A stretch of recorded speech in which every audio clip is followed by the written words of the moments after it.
Okay, Shabbat Shalom, welcome. We have a nice crowd with us this morning. It is lovely to be here with you today on the first of a new month. So according to some traditions, I got a text from our dear friend James Tabor first thing this morning at about 0400 hours, I think. But he was talking about how, according to some, this is the birthday of Moses. So what better day to assemble than on his birthday to talk about the Torah, right? So I did want to make a couple of announcements before I get into the class today. One, if you've been living in a cave or under a rock and you don't have internet access, you possibly missed out on the fact that we are having our annual United Israel World Union Conference here in St. Francisville, Louisiana. The sleepy little town of West Feliciana is going to be welcoming guests from all over, literally all over. We're hoping that Anna, if you're listening, Anna, and Derek will come in from Canada. They did come before. We've had people from Israel come in for these conferences. Just not sure yet, but that's why we have set up a registration page on the web, and we encourage you to go register for that conference. And when you do, it lets us know how many people to plan for so that we know how much food Sherry has to cook. So we need you to register, please, and that's the reason for that. Actually, it is partly because we want to make sure that we make you comfortable and that we have things for you. If you have special needs, you need to let us know that. So please, if you can be here in person, I highly encourage it, because there is nothing like meeting people that you discover are on this journey with you. It's one thing, and we try, everything Dave and I do is we try to focus on reaching those who are not here with us today. Remember, in the Torah, this Torah is not just for those who are here standing with us today, but those who are not standing with us. So we keep that, we're cognizant of that. We try to reach people through media. But if you can be here, it's so, so special, and we encourage you to do that. We also wanted to say, James and I, that there is a very, very small window of time and a limited number of seats, but you can still go to Israel with us if you want to on March the 3rd through the 14th, and you can even stay 3 additional days with me in the Old City. Now, James is not going to be there for the Old City part unless he changes his mind, but he's a dedicated teacher, and I believe he has classes he has to get back. Known the man for 25 years roughly, and I can't think of a time where he has placed his own pleasure above teaching, because that's his passion. So he generally will stop whatever he's doing and get back to class. But having said that, if you want to go, you can still go. So think about that. I want to get right into the class today, but I wanted to say that we have people here. Thanks for coming, Stephen and Chad. And thanks for making the drive, Aaron and Brooke. And you guys, sometimes that's a long drive too. And you guys, thank you so much for being here. We've got John, Lyndon, Sherry, Dave. This is like a full house. Man, I'm excited. Okay, so what we're doing, for those of you who are new to the study, just quickly, I want to tell you that we are going through the Torah according to the ancient triennial cycle of readings. This ancient cycle of readings is well documented. It's attested in many ancient sources. Fragments have been found containing lists of these ancient readings. I've actually put my eyes on those, and I've made handy charts. You can get them from the website. But what it is, it's even spoken of in the Talmud, where it mentions that the Torah in the land of Israel was following this triennial cycle, as it's popularly called today, a 3 to 3.5 year cycle of readings, where they, according to the rules, there had to be at least a minimum of 21 verses read in the ancient synagogue. So in Babylon, the people who were in Babylon went according to what is now known as the annual cycle of reading. That particular cycle of reading became the norm.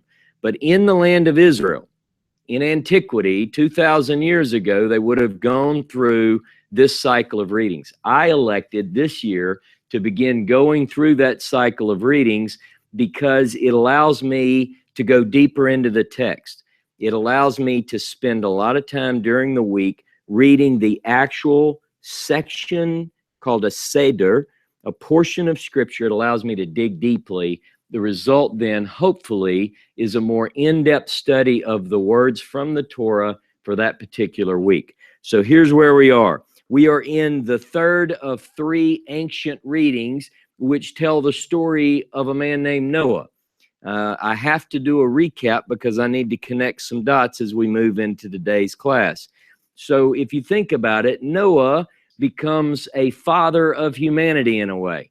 You know, we can all humans can trace our lineage back to Noah according to the narrative, right? Everyone other than Noah, his wife, his sons, and their 3 women are destroyed in the flood.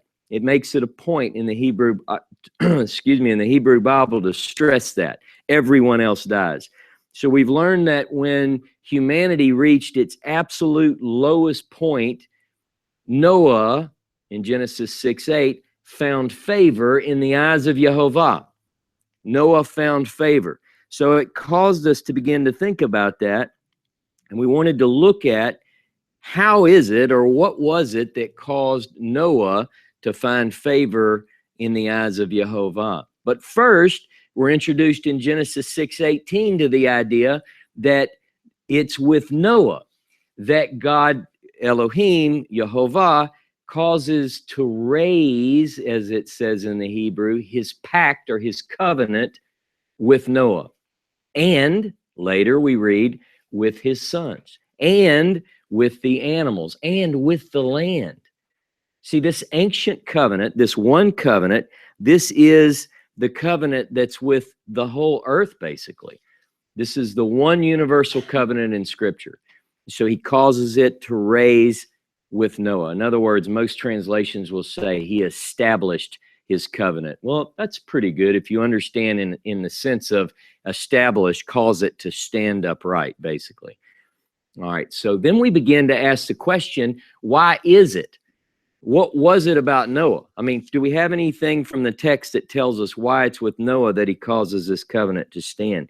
And we read in Genesis chapter 6, verse 9. We also read in Genesis chapter 7, verse 1, that it's because God sees Noah as a tzaddik, an ish tzaddik, a just man, a righteous man in his life cycle or in his generation. All right, so Noah, he's a just man. He's a tzaddik. He was, the scripture calls him tamim, whole. He's whole. What does that mean? He's complete. He's as I tell my kids, the total package, right? He's got everything going for him. He's an upright man. He's righteous in his generations. And it adds this, with the Elohim, he walked about. He's the second one in Scripture that we read that about. The first is Enoch. Enoch is the 7th from Adam.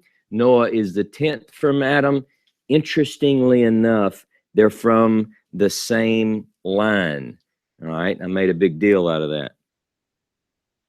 Now, we learned that many debated as to the quality of his righteousness. So there's this question from antiquity where people have this debate and they say, well, it says he's righteous in his generation, but I mean, is that relative? In other words, is that a condemnation on his generation? Like, you can be great in that generation, but what would it look like if you took Noah out of that generation and put him in another generation? See? So that was the question. Well, here's what I came to. God doesn't grade on a curve. So you're either righteous, you're a tzaddik, or you're not a tzaddik. And it doesn't matter in what generation you come.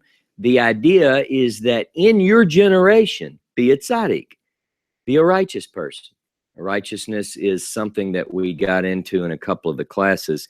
It doesn't need to be defined the way we typically define it, people have the wrong idea. A righteous can stumble. Yea, a righteous can stumble 7 times and get up each time, right? So you don't have to be sinless like Lyndon. You can make mistakes and you can still be considered a tzaddik, right, John?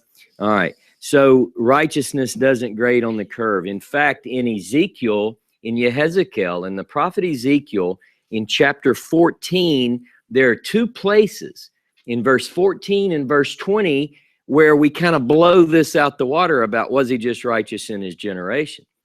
Because what Ezekiel records for us, the words of Yehovah, he says very clearly, though these 3, and he lists Daniel, Noah, and Job, though these 3 stood before me in their, in this time, they would only save themselves.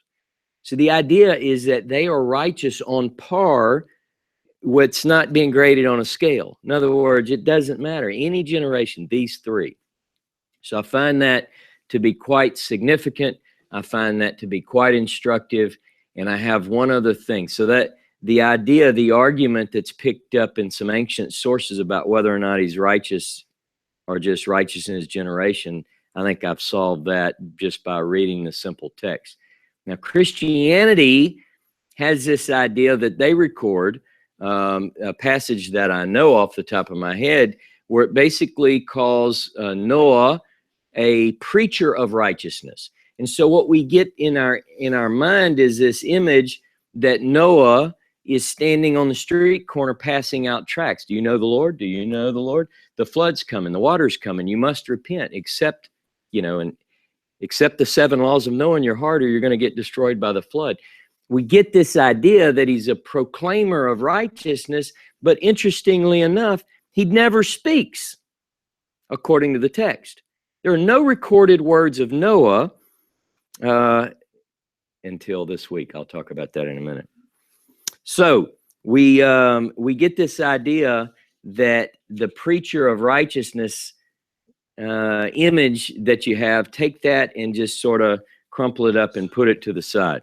Now, Noah, what we find is that rather than being a proclaimer of righteousness on the street corners of his day, it simply says that he did as commanded. So whenever it says you shall build this boat or this vessel, this teva, he does. He goes out and he does it. And you're going to invite the animals. And he does it. He just does. The only thing that Noah ever says, according to the text, now legends love a gap. If there's a gap in the text, people love to fill it, right? And that's why one of my beliefs is, and I picked this up from someone else, you'll see if you Google this, speak where the Bible speaks. Be silent where the Bible's silent. Call Bible things by Bible names and do Bible things in Bible ways. So if you start asking questions like, did Adam have a belly button? It's a great question. It's one that ought to make you think. Now you're all thinking, I wonder if he did. Where did Cain get his wife? Where, people love the gap. What happened to Enoch? And that's the stuff of legends. But what I try to keep people focused on is, what does the text say? So rather than a preacher of righteousness image that you might have had, this week we have Noah speaking for the first time. He says 24 Hebrew words. 24. That's all we have a record of him saying. Part of that we're going to cover today, and then he dies. Speaks 24 words, and he dies. All right? But not before he was used to usher in basically a new beginning. The Greek word palingenesia, a new beginning. He brings in a new beginning. He ushers in. He becomes, for all practical purposes, all intents and purposes, a new Adam, a second Adam. In the 10th generation, he is the one who finds favor. He is the one who Elohim causes to rise a covenant. He is saved, he and his family. And then we move into the stories that follow. In the first Adam. If you go back a little bit further, this is my laying the groundwork. Adam has 3 sons that are mentioned in the text, right? Now, after this, it says, and he had other sons and daughters. I'm talking about the 3 that are named: Cain, Abel, and Seth. Cain kills Abel. All right. Then Cain, his entire line is wiped out. Ultimately, because they reached such a state of degradation, man reached such a place that ultimately there was no remedy.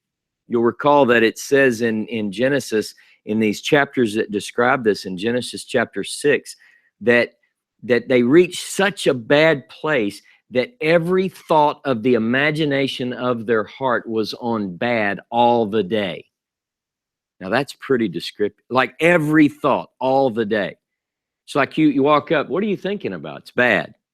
The answer is it's bad. It's bad. It's bad. It's bad. Until ultimately he says there is no remedy. The end of all flesh has come. That's it. We're going to start over. Now, it's through Seth's line. In Seth's line, we read this interesting story. We follow Seth's line, and then in Genesis chapter 4, verse 26, it says this: Then men began to call upon the name Jehovah in Seth's line. So I've made a note of this. Now, I've read it my whole life. I've studied the Bible for many years, and that's always been an interesting passage to me.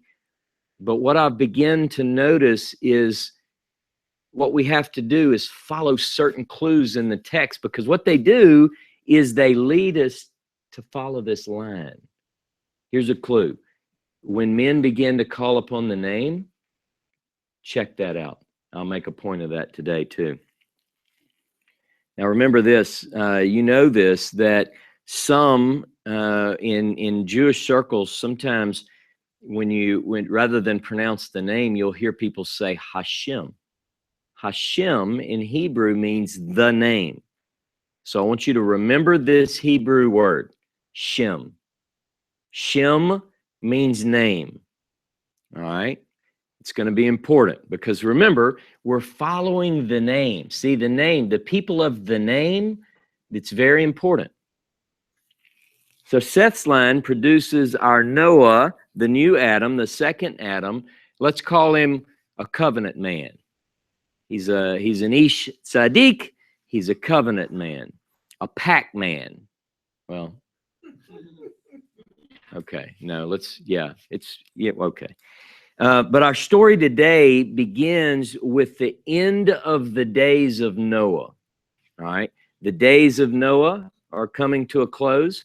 And so what begins to happen is from the opening words of this particular week's section of Torah, the focus begins to shift to the sons of Noah, to the sons of Noah. Now in Hebrew, sons of Noah is a phrase, B'nai Noach, B'nai Noach. Some of you have heard that. Who's heard of B'nai Noach? And now, especially since the 1980s, this has become more and more well known. All right, we're going to talk a little bit about that. But this biblical phrase, B'nai Noah, ultimately represents, if you will, the 70 nations of the world. So the children of Noah. If everyone else is destroyed in the flood, then B'nai Noah represents all of humanity. So you can all trace your lineage back to Noah. We're all cousins. We're all related. That's the idea. You could say, well, the same for Adam. But you'll notice the biblical narrative, certain parts are chopped off. And now everyone traces back to our second Adam, if you will, our second Adam, and it's Noah. And much is made of B'nai Noah in Judaism because this became a way to identify the non-Jewish world. Now think about that. Everyone descends from Noah. But what began to happen is according to Judaism, they would think of themselves as a separate group, and then the B'nai Noah designation comes to represent everyone else, particularly those who, from a non-Jewish perspective or a non-Jewish orientation, begin to seek to follow the one God of Israel. So you know, they could say, well, generally, and I guess technically, all the world is B'nai Noah. But the designation began to take on a special, it's a special understanding for this group of people who, it's like an alternative faith choice, right? If that's a good way to put it. I mean, after all, when you think about it, like Genesis 9:19, it tells us very plainly that ultimately the whole world is represented by the children of Noah, the sons of Noah. All right. So those who would adopt a way that is not full conversion to Judaism, but they would seek to live their life according to this Hebraic way, even if you're among the nations, B'nai Noah. Now, I wanted to tell you just a couple of things. I love books. Many of you have lots of books. Some of you send me lots of books. These are just a couple of examples of books that I have in my library. I mean, I have a lot more. I have a whole shelf on B'nai Noah, because if I look back in the late 80s, early 90s, this is what I was really looking into. I thought, well, where do I fit in? What am I, right? If I'm not a Christian and I'm not a Jew, then what's it for me, you know? Now, at the time, I was still primarily, in some way, shape, or form, a fundamentalist Christian with a little bit of Hebrew understanding. I was dangerous, right? But so these are some of the books. I'll just tell you quickly. This one is Aaron Lichtenstein, The 7 Laws of Noah. It's sort of a textbook. You know, it's very, very good. It's very detailed. A lot of these other books will reference this. It's not a difficult read, but it gives a lot of the primary sources within rabbinic literature about the idea of B'nai Noah. B'nai Noah as a faith, as a religion, which we'll talk briefly about, this sort of gives you the source material, like Sanhedrin 56, where it talks about the laws and other references.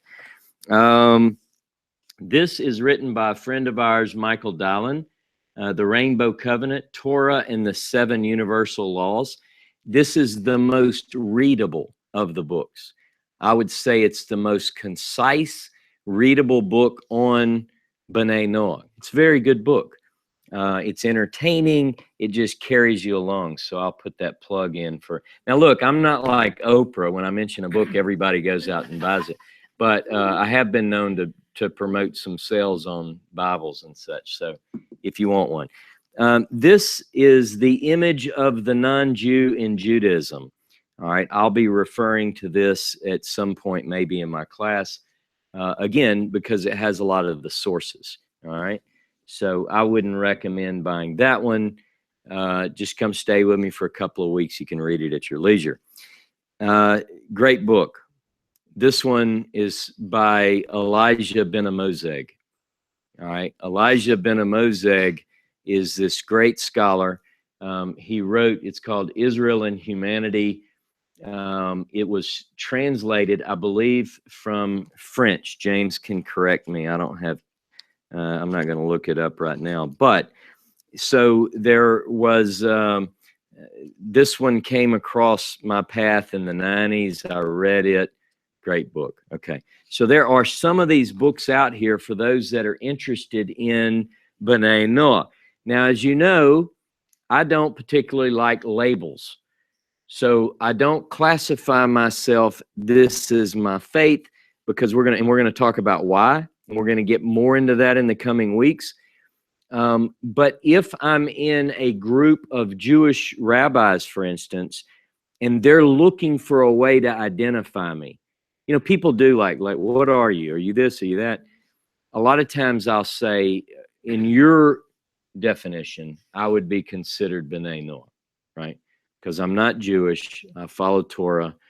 And they'd go, okay, I get it now. But you keep this, you wear tzitzit, you know, then they're like, I don't. All right, so it's a little bit confusing.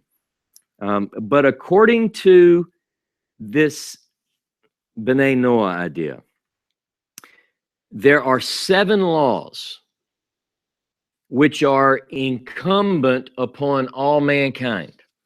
That these 7 are for the nations, and the 10 commandments, if you will, that faith built around the Decalogue and the Tanakh and all the laws and so forth, that's for Israel. So Israel has that. It's their special covenant, and it is. But many, now not all, but some would say you can't keep, don't do it, don't try. You just do the 7. All right? So what are the 7? Now, depending on what list you look at, depending on what book, I mean, they're basically the same. Some would consider them more categories, broad categories, rather than specific laws. In other words, each one encompasses a deep understanding of Torah principles, but they are, in many ways, you'll find them, the headings, if you will: idolatry, adultery. All right, now let me stop for a minute. Under idolatry, you can think about, what does that mean for a non-Jew? You know, does it incorporate "thou shalt have no other gods before me"? You know, how do you define idolatry? The making of an idol, is that, so that's not allowed even for non-Jews who seek to follow the Torah, right? So if you have idols, throw them out. So you got idolatry, adultery. Now, sometimes adultery is listed in a broader sense as sexual immorality, the forbiddance to participate in sexual immorality. So everything that the Torah says about what is proper in terms of sexual relationships, that would fall under. Now, there are arguments about each of these. Well, for a non-Jew, he can do this, whereas a Jew can't. So they get into all these things like that. You got bloodshed, murder. Now, where does that go? I mean, so people say, well, is suicide part of that, or does suicide covered? What about abortion? So all of these arguments can be, you see how they can expand. Theft. Thou shalt not steal. Now, they actually can derive these from the early chapters of Genesis, which we might get into more in the dialogue, but theft is one. Injustice is another, but sometimes this is considered in many lists as the only positive injunction. The other 6 would be considered negative. Thou shalt not, thou shalt not, thou shalt not. Injustice is sometimes rendered, you shall set up courts of justice. So it's a positive thing, right?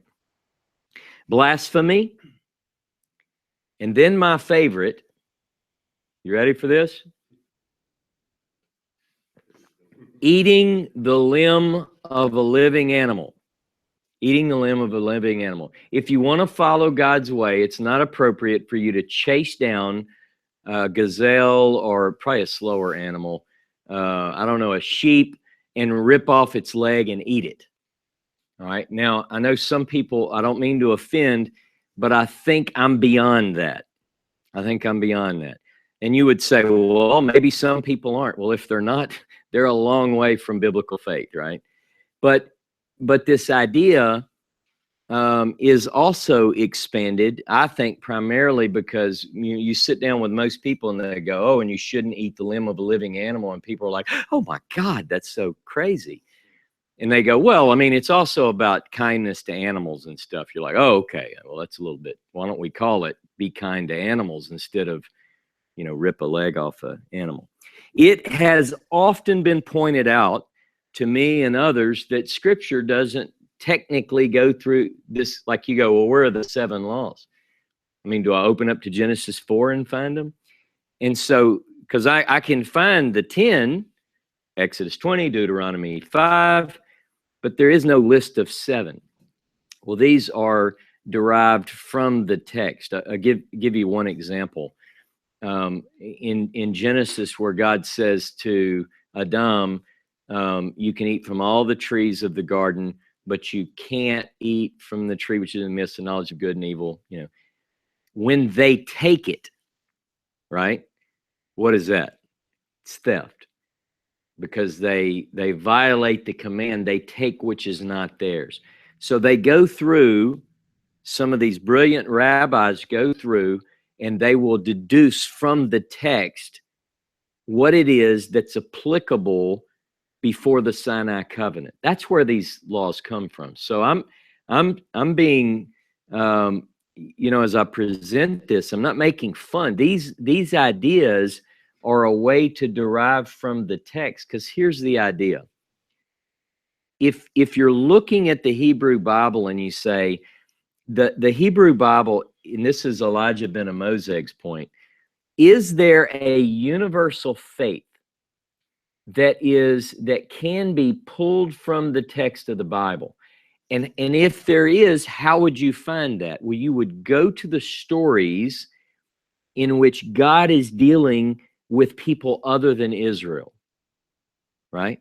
So I'm going to give you a couple of things to think about. If you were to look this, if you did this study on your own, who are some great biblical examples, men and women, if you will, who are not Jewish, who are not Israelites?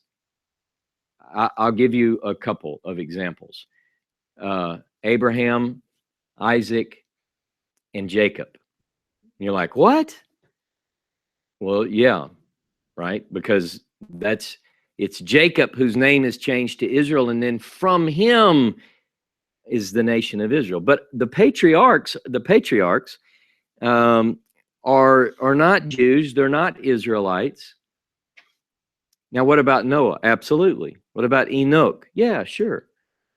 So what you do is you begin to look at these and you say, hey, some of the founders that God began to initially deal with, they're not Jewish. All right. So that's the idea, is that if we were to look at the Hebrew Bible, what are some of those things which tell me as a non-Jew or non-Israelite, if some would say, well, you're not even an Israelite. There are arguments that might suggest otherwise, but we won't get into that today. But here's the idea. Let me give you one that I love. So one of the points people will make is that if you're not an Israelite, if you're not Jewish, don't keep the Sabbath. Don't even try. In fact, some will tell you to intentionally break a commandment so you're not impersonating a Hebrew, an Israelite. Right? Have you ever heard this? Okay. But let me ask you this. In order to do that, you need to open your Bible to Isaiah 56 and just rip that page out. Because Isaiah 56 talks about this group of non-Jews. Let not the stranger say that he's separated from my people, because the one who grabs hold of the covenant and keeps the Shabbat. What do we do with that? I mean, I've seen boards where people debate this stuff and they're like, no, you're not Jewish. You can't keep the Sabbath. And you're like, well, open your Bible to Isaiah 56 and just rip it out then. You know, that blows me away. Now, you have many, though, in defense, you have many who will say, look, all you're required to do are the 7. If you choose to seek to live your life according to more of God's way, you can take those elements on. I mean, don't do them half-heartedly is usually the advice. If you're going to do it, do it. All right? So I'm just kind of laying a little bit of groundwork here. Now, we have to ask then, where do these 7 come from? They come from a close examination of Scripture where God is dealing with other than Israel in terms of issuing commands and so forth. So now I did want to bring up, I love to bring in current events. And you're like, oh my God, we get away from that on Shabbat, Ross, remember. But It's interesting that according to a Facebook source, and that makes it real, this week, there was a Facebook article that was actually sharing an article from Israel National News, I believe. So it's a semi-legit source, right? That the Sanhedrin, the newly formed Sanhedrin in Israel, sent a letter this week, Thursday, in fact, to President Trump. All right. And what did the letter say? Has anybody seen this? It says basically they wanted to send their blessing to the new president of the United States, and they encouraged him to keep, guess what? The 7 laws of Noah. Yeah. Yeah, the 7 laws of Noah. The Sabbath would have been a better way. Yeah, keep the Sabbath. But here's the thing. Think about that. This week, we're talking about the sons of Noah, and they sent this note. So I thought that was interesting. Now, I'm hoping that he's watching today because, you know, he's getting a little, he might have said, I don't know what the 7 are. He wouldn't admit it, but he might be saying that. Now he's getting this directly from the United Israel class. All right, so hopefully we're going to cover some more material. That was an introduction. What I want to do now is read from the Transparent English Bible, and I want to cover the material, and then I want to go in and pull some points out in my teaching. Now, I did want to say this. The reason we do this is we're following a model.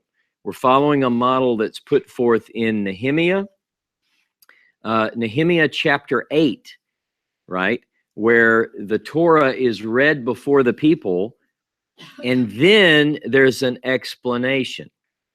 So beginning in Genesis chapter 9, verse 18, I'm reading from the TEB, the Transparent English Bible, the translation that Dr. Tabor is working on. And here we go. And the sons of Noah who went out from the vessel were Shem, Ham, and Japheth. And Ham, he was the father of Canaan. These 3 are the sons of Noah, and from these all the land scattered. And Noah began to be a man of the soil, and he planted a vineyard, and he drank from the wine, and he was drunk. And he was uncovered in the midst of his tent. And Ham, father of Canaan, saw the nakedness of his father, and he told to his 2 brothers outside.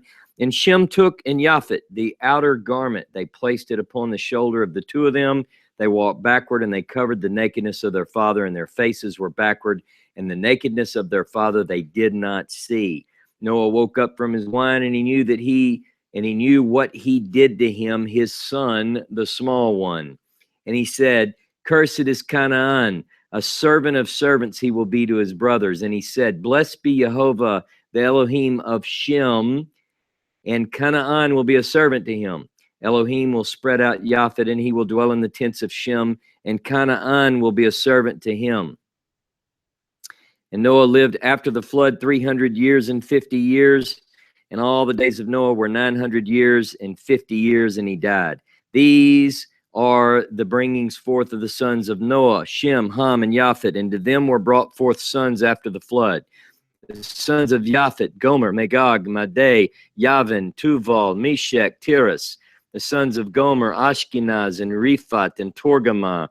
And the sons of Yavin, Elisha, and Tarshish, Kittim, and Dodanim.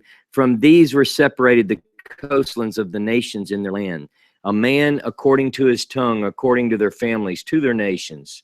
The sons of Ham, Cush, and Egypt, and Put, and Canaan. The sons of Cush, Sheba, and Havilah, and Sabta, and Ramah, and Sabteka. The sons of Ramah, Sheba, and Dedan.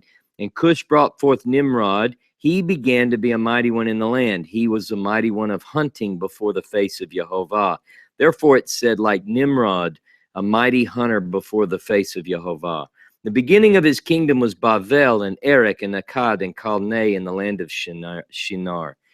And from that land went out Asher, and he built Nineveh, and Rehoboth Ir, and Calah, and Rezin between Nineveh and between Calah. It's a large city.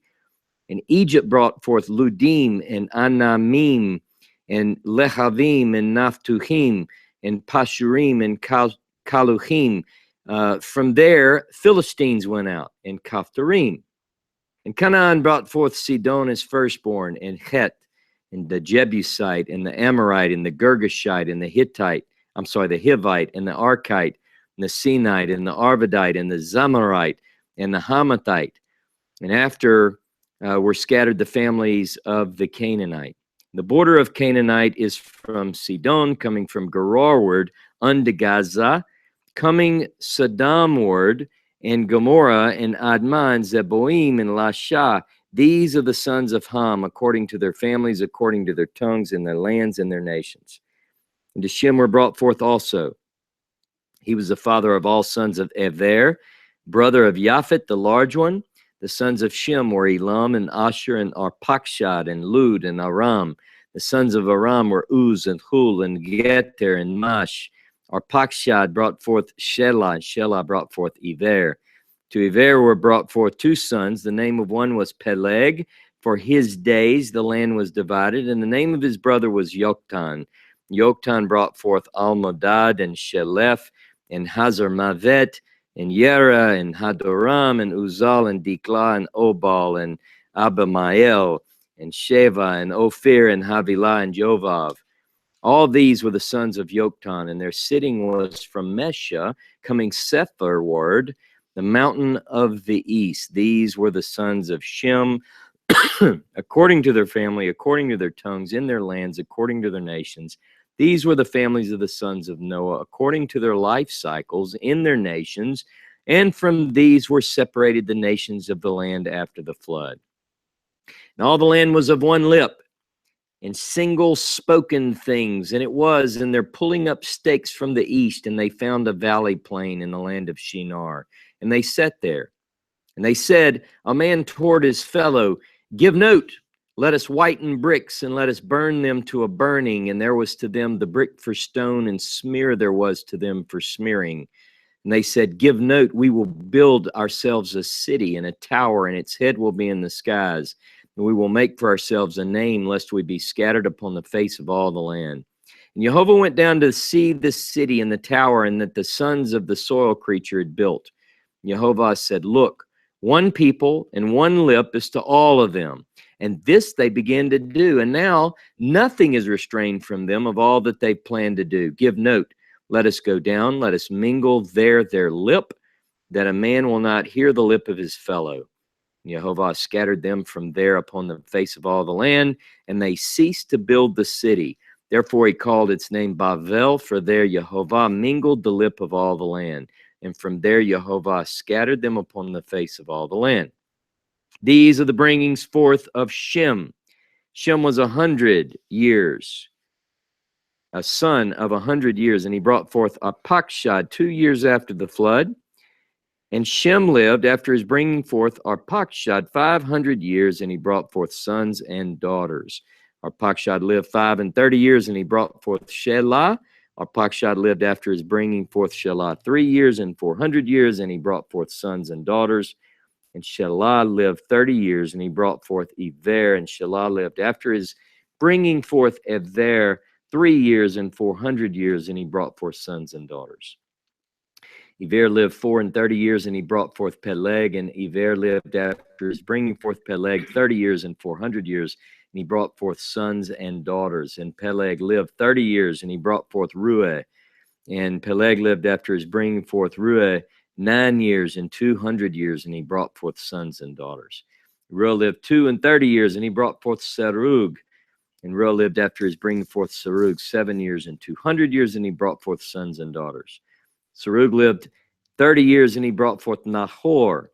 Serug lived after his bringing forth Nahor 200 years, and he brought forth sons and daughters. Nahor lived 29 years, and he brought forth Terah. And Nahor lived after his bringing forth Terah 9 and 10 years and 100 years, and he brought forth sons and daughters. And Terah lived 70 years, and he brought forth Avram, Nahor, and Haran. These are the bringings forth of Terah. Terah brought forth Avram, Nahor, and Haran brought forth Lot. Haran died upon the face of Terah his father in the land of those brought forth of his in Ur of the Chaldees. And Avram took and the whore for themselves women. The name of the woman of Avram was Sarai.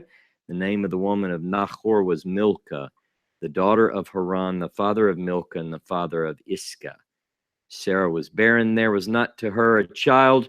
Terah took Avram his son, and Lot, son of Haran, son of his son, and Sarai, his daughter-in-law, woman of Avram, his son, and they went out with them from Ur of the Chaldeans to walk the land of Canaanward. And they came into Haran, and they sat there. And all the days of Terah were 5 years and 200 years. And Terah died in Haran.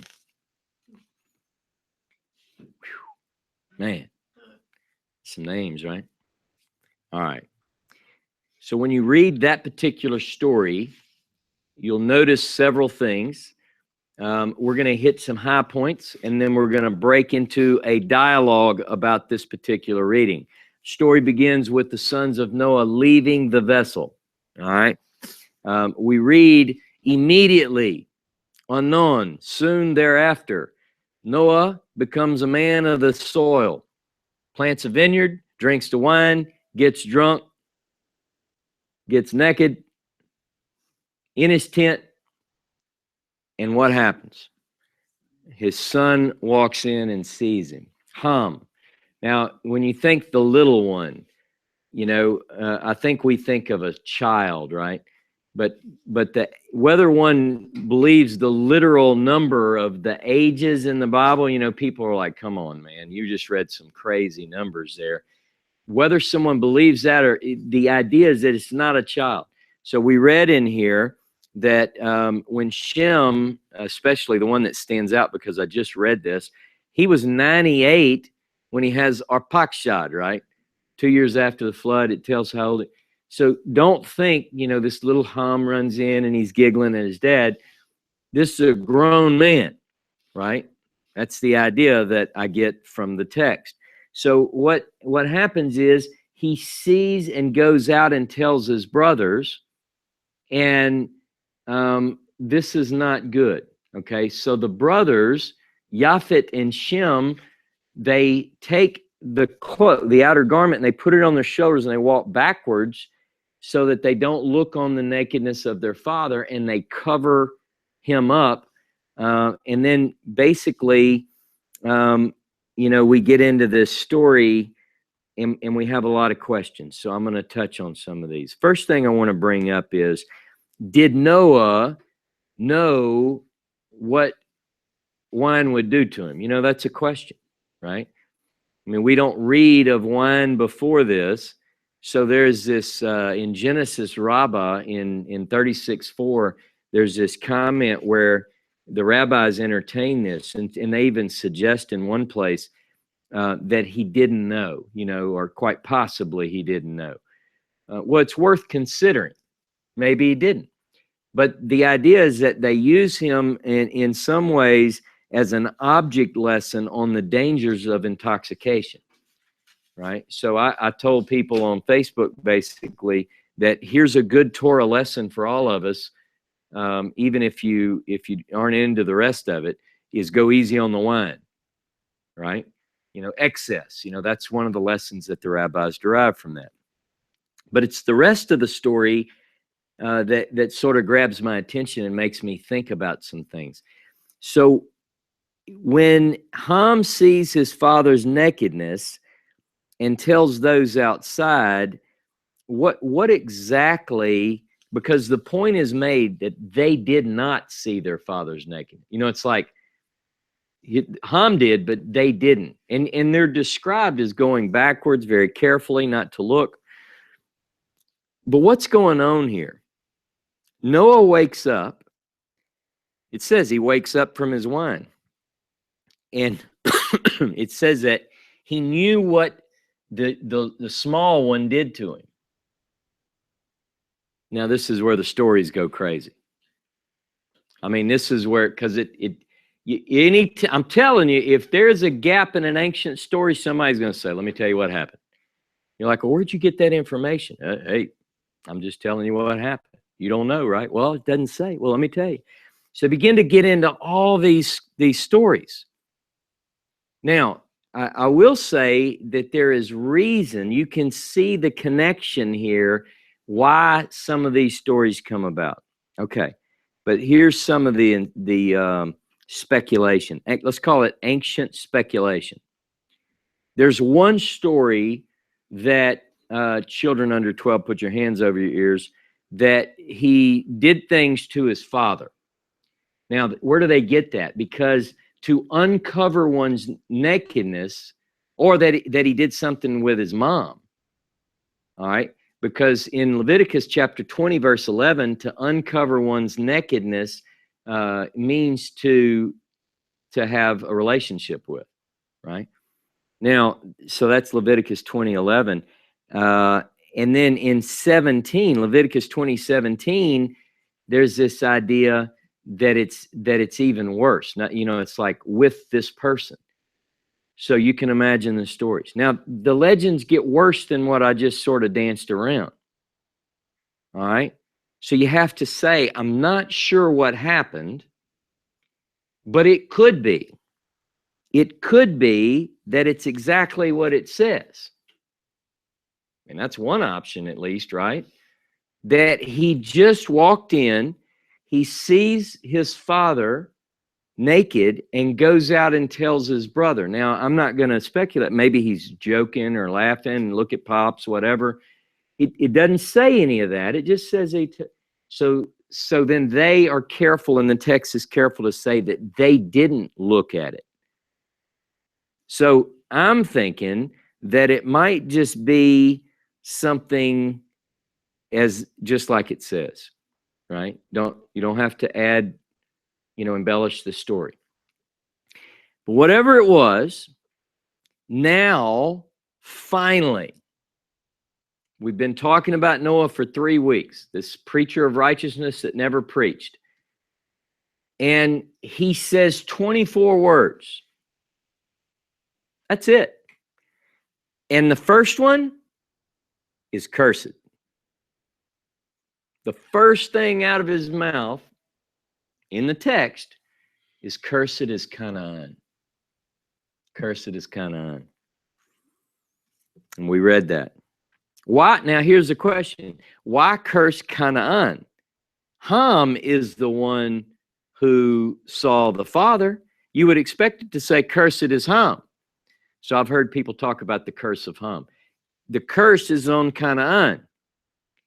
Now, the text makes it very clear in 2 places. I'll have to look. I think it's verse 18 and verse 22 to make a very clear point that Canaan is Ham's son. But the curse is directed there. Now, according to a note in the Jewish Study Bible, which does have some really good notes, by the way, it wants to point out that Ham basically violated 2 norms that are highly stressed in both the Tanakh and Rabbinic Judaism.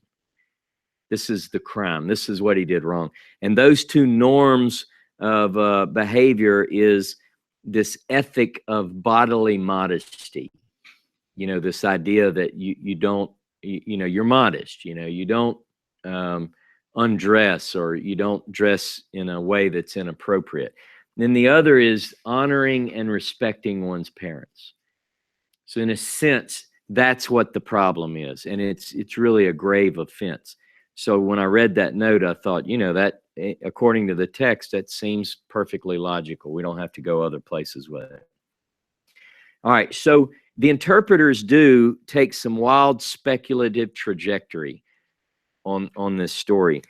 But in a sense, I think that what we have is what the text gives us is very straightforward, and we need not add those things.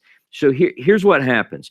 In the text, immediately after these stories, we go into what can best be described as a record of ethnography, a chart, if you will. All these sons of Noah representing all the peoples of the earth. If you go through and you count those nations which descend from the sons of Noah, you come up with 70. So whenever we talk about the world in rabbinic literature, other ancient sources, it's often tied to this idea of 70 nations. All right. So it's interesting that at the recent United Nations, this enclave that came together, and they had these big meetings about what Israel should do and not do. This most recent, when the headline came out, 70 nations gather, and I'm like, oh man, you know, I mean, there are a lot more nations but 70 assembled. Pretty interesting. All right. According to the Bible, everyone is a descendant of Noah. We've covered that. I'll tell you a quick story. Some of you may know this. One of my sons, I forget which one now, came home from school years ago. It was one of my older sons, probably, I think it was Zach.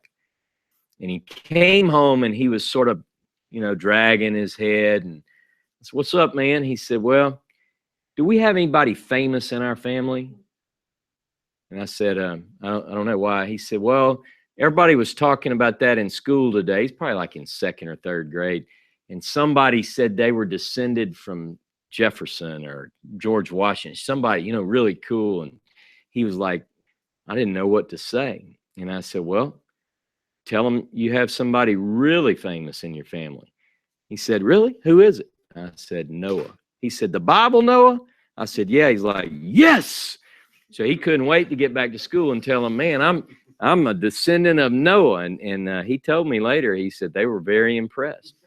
I didn't tell him that all of them were as well, because that would spoil the fun. You want your kids to be, you know. All right. So, but the idea is that when you go down through the story as we have it, there's a blessing and there's a curse. We're dealing with nations here.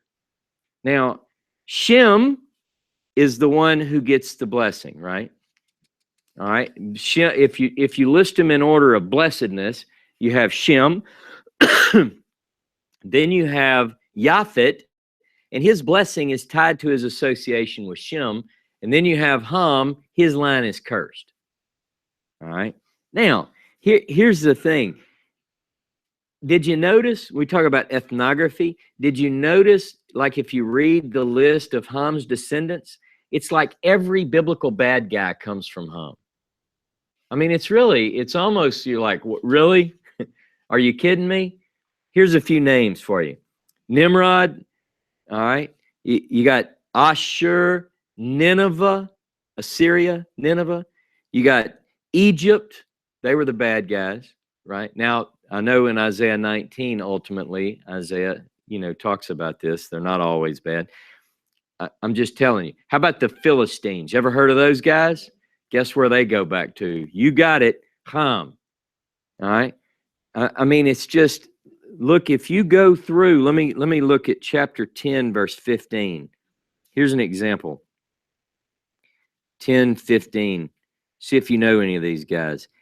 Canaan brought forth Sidon, his firstborn, and Het, the Jebusite, the Amorite, the Girgashite, the Hivite, the Arkite, the Sinite. I mean, you recognize any of these people?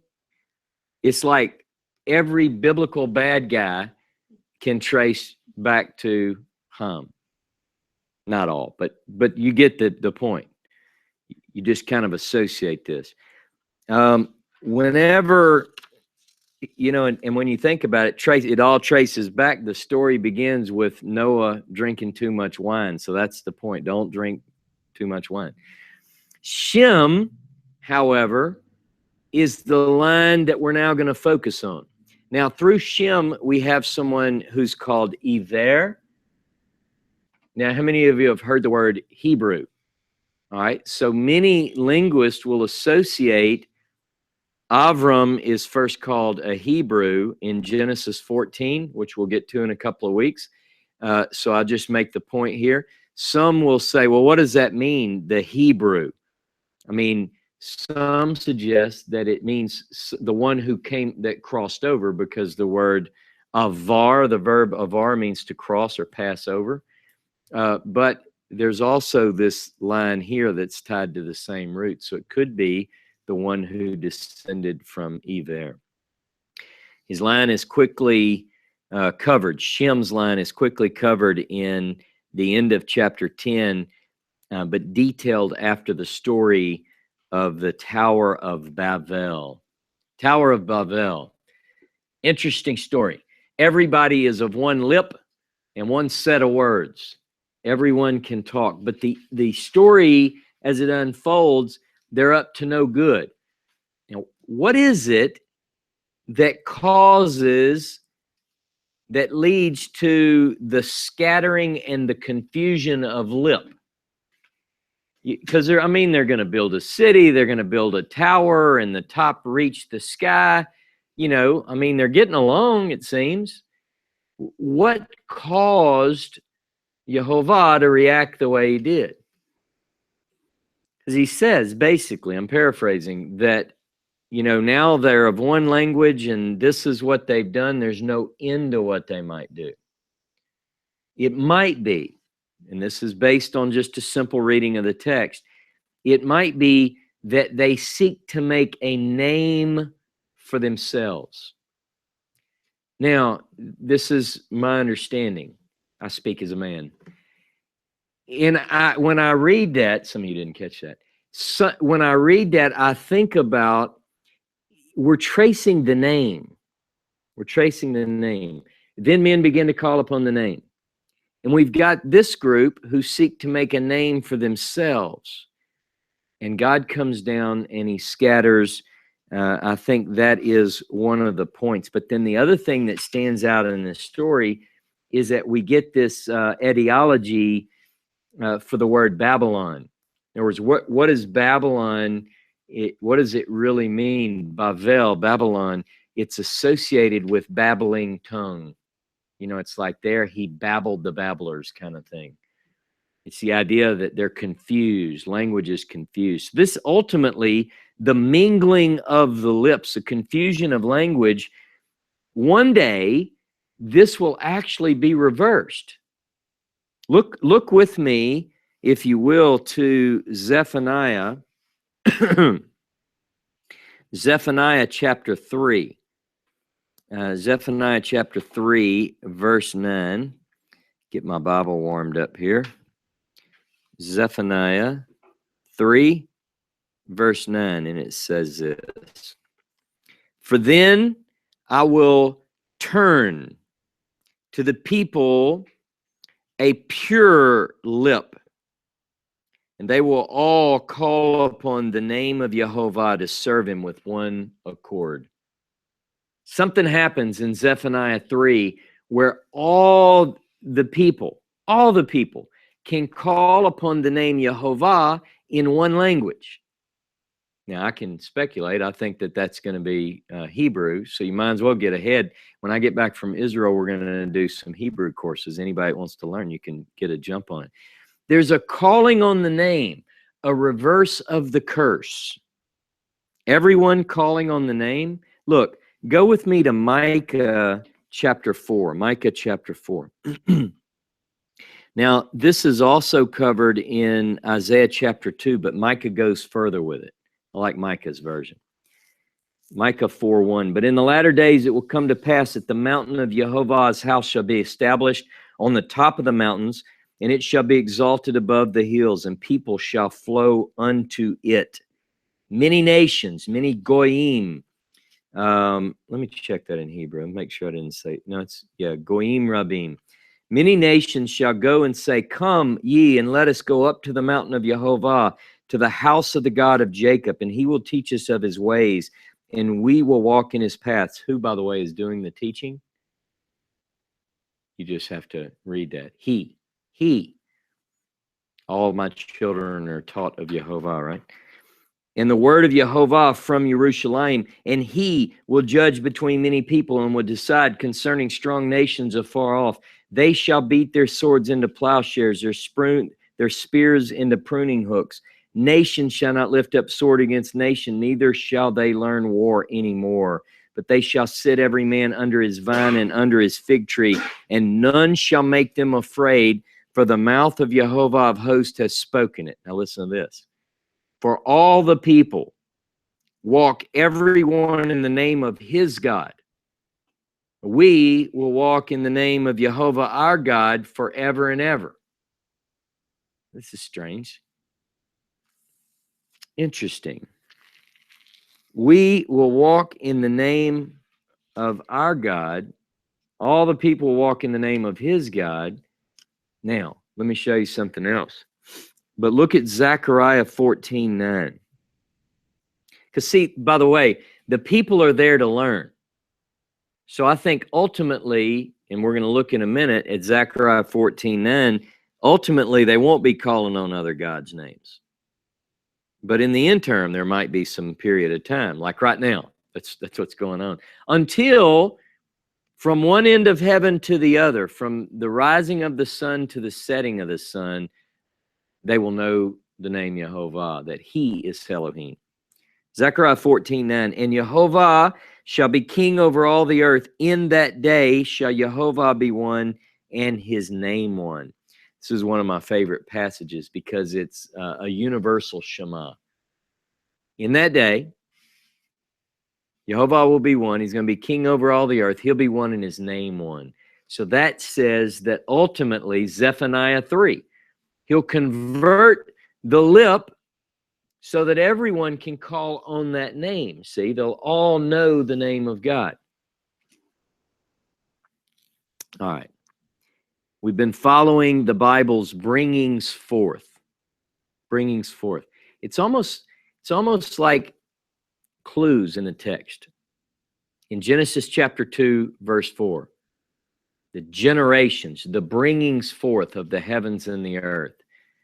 In Genesis chapter 5, verse 1, this is the Sefer, the book, the scroll of the bringings forth of Adam. Genesis chapter 6, verse 9, this is the generations, the bringings forth of Noah. Genesis 10:1, this is the bringings forth of the sons of Noah. And then, this is where we're going, in Genesis chapter 11, verse 10, these are the bringings forth of Terah. Terah. We're tracing. I want you to see this. The heavens and the earth. This was first class. Adam. And you just follow it on through. Noah, the sons of Noah. Notice how the scribe puts this in just the right places. I think it's saying, check this out. Follow it this way. Follow it this way. Follow it this way. Because each time it leads us towards something. We don't know where yet. You have to stay with us. About 3 years, you'll figure this out. At Adam, we followed Seth. Remember, Seth, it says in his line, people began to call on the name Jehovah. Remember I said we have to follow the name? At the second Adam, we followed the name once again. It's Noah's son, Shem. He names him name. The boy's name is name. You get it? It's like, and through Shem is where we're going towards Terah. Well, who is Terah? We're going to find out. It's Shem's line that brings us to the next bringings forth, which is Terah, which is next week's study. Clues in the text abound. When we look for wonderful things in the Torah, as the psalmist says, Psalm 119:18, Gal enai va'avi taniflaot mitoratecha. Open my eyes. Literally, this is the way my Hebrew teacher, Johnny, taught me. It means reveal, to peel, like you're asking God, peel my eyes open. You help me, and I'm going to look for wonderful things in your Torah. It only comes when we look, see? The focus goes from broad to narrow. We have from Adam to many, back to Noah. Noah's sons to many. Then we focus on, it's like you're focusing in and out, in and out. Then you focus in on Shem. As we work through We just simply follow where the text leads us. So when some people, I know that people are thinking, what about this? What about that? I want to bring in other things, but I also, on this study, I want to focus as closely as we can to the text that we're working with.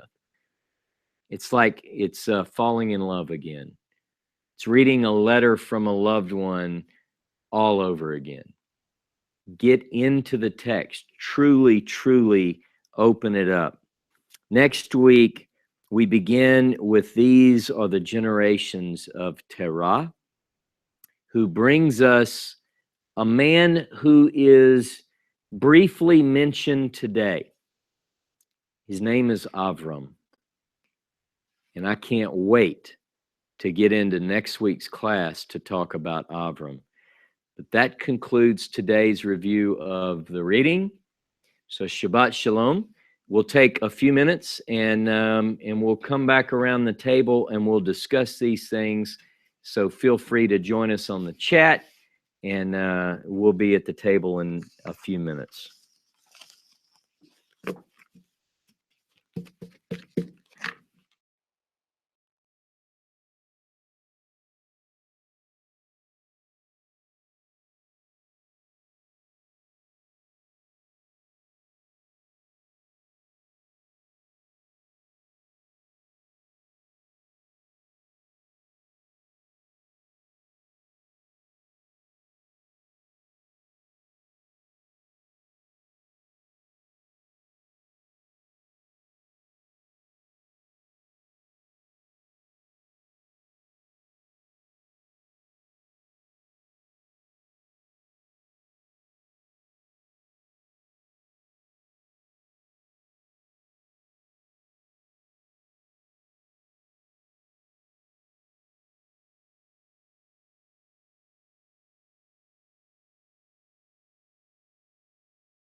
Yeah. I didn't see it last night, but I got busy and I didn't go out, so I'm thinking it might be this evening. I think it was too cloudy. Was it? Can you hear me, Dave? Can you see us? All right. Okay, so Shabbat Shalom, everybody. And I have the chat pulled up, and it's nice. It's nice to have a full table. A lot of times it's just me and Dave and Sherry, and it's so nice to have y'all. I appreciate you coming. And so what we do here is it's not as structured as you might hope, because what we do is we just talk. One of the things that drives this particular part of the service, if you can call it a service, is that for many of us, our religious backgrounds didn't allow us to talk about these things and ask questions. And so we tell people, no matter what the question is, you know, if you have a question or a comment, or sometimes this is used where people say, hey, I didn't like what you said here, I disagree with it. So feel free to do that. So I think that a very, very big part of learning is the interaction and the dialogue. Dave and Sherry and I years ago put on sort of a seminar, if you will, for a then growing congregation. This is before they discovered Dave was a heretic and they all left. Heretic, that's what it is. But they did dump us after that. But what we tried to do was to get into, how do you work together? How do you talk together? So just for those of you who watch us every week, we have people that log in all over the place. And so, you know, Dave and Sherry, obviously, you know, Brooke and Aaron, and we're talking to the camera. And yeah, so, and we have Stephen and we have Chad. And these guys just showed up in my life as a breath of fresh air. And I mean that. I'll just tell you briefly, we met each other through a business interaction. You showed up at my house to do some business for your company. And there's been lots of people praying for your roof, whether you know it or not. Yeah. There's been, you know, yeah, you're aware of it. So He's serious. Here's the thing. So here's the thing. I'll tell you guys something. This is kind of personal, but I told Chad when I first talked to him, I don't know if you remember, I said, man, this is one of those sad stories like on Move That Bus, you know. I lost my job. Everybody get a Kleenex. And my roof is in bad shape. My wife is generally in Los Angeles, so I don't have to, you don't have that pressure. I don't have the pressure to get out and get it fixed, you know. But anyway, before Dave and I went for a month to the desert of Israel, Dave shimmied up on the top part of my roof. And thanks, by the way, Dave. I didn't tell you thank you. That was pretty fun to watch. And we put this big blue tarp. It's like being stranded in the desert and you put logs that say help, and we put this big blue tarp over the roof, and then we went to Israel. So Chad is driving down the road on another, you could tell it too, but I don't, but I might tell it, I might embellish it, but you just sit there and don't say anything. He sees that big blue sign. Well, he's going to do another job. Yeah, sure. And he sees it and he comes and leaves on my door a sign that said, a little, what do you call those? A flag, a business door hanger. A door hanger. I like that. And it says, look, you obviously need a new roof. Here's my name, comment. Yeah.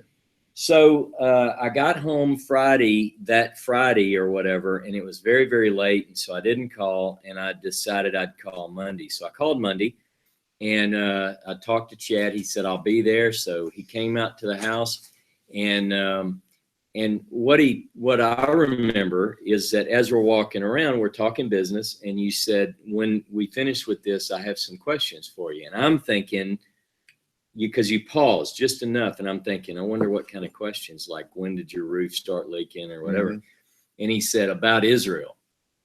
And I said, oh, well, do you drink coffee? And he said, I drink it all day. So I made a pot of coffee. Long story short, we talked for 6 hours. Wow. Did you make it home in time, by the way? You didn't get in trouble, did you? Because it was. I made it on just in time. Man, I don't know how. So we won't go into how you made it because you were very, very cutting it close. But here's the thing. What was so amazing was that, in fact, at one point I was like, are you really a roof? Can you really fix my roof? I don't care anymore. But I mean, I'm just curious. Is this like in my own candid camera? Because he started. Somebody playing a joke on you, you know. He started the conversation with somehow it came out. How did the James Tabor thing go? Yeah, I can tell it. All right. Pretty quick.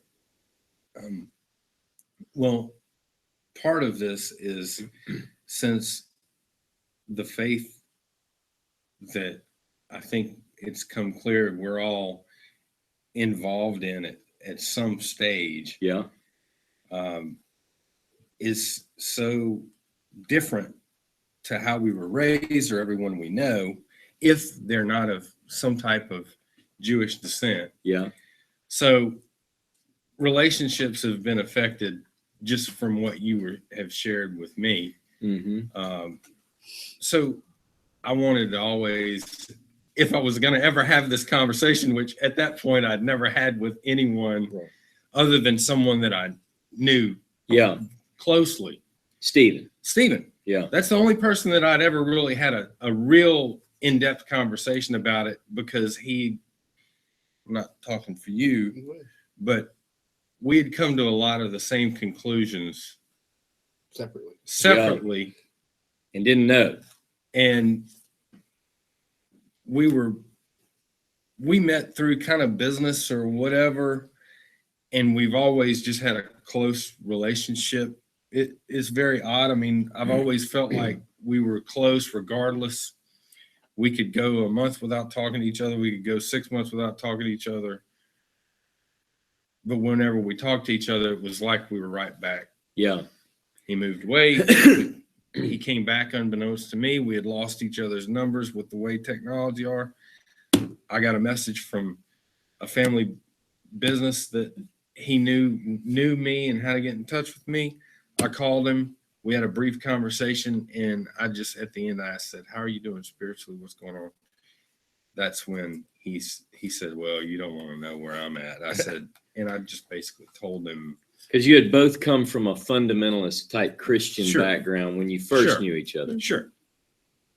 So when we talked about that, then now we've got everything in the world to talk about, because we're, we want this for our families. Yeah. As well as for us, as well as for what we're supposed to do. Or I'm going to say that for me, but I'm pretty much I don't want to talk for you, brother. But anyhow, long story short, around the way, back to the point. You're at my kitchen. I'm at your kitchen drinking table, coffee. And when I walk into your kitchen, I see all of your research materials, and I'm thinking, okay. Don't say that. My wife doesn't know I leave all that stuff out. Okay. There were a few neatly stacked books. She knows. Oh, it was neat. But I looked here and I see this. I see something to the effect of, I'm thinking it's Messianic Christianity or Jewish and Hebrew roots or something. So I'm like, I don't know where this guy's coming from, but he had a Star of David on the front of one of his vehicles. He said he just got back from Israel. So that's what prompted me at the time to ask you if we could talk about Israel. When you said you just got back from Israel, I'm like, okay, well, here we go. So in the course of the first few minutes, when we agreed not to try to change each other's minds. Yeah. You laid that out good.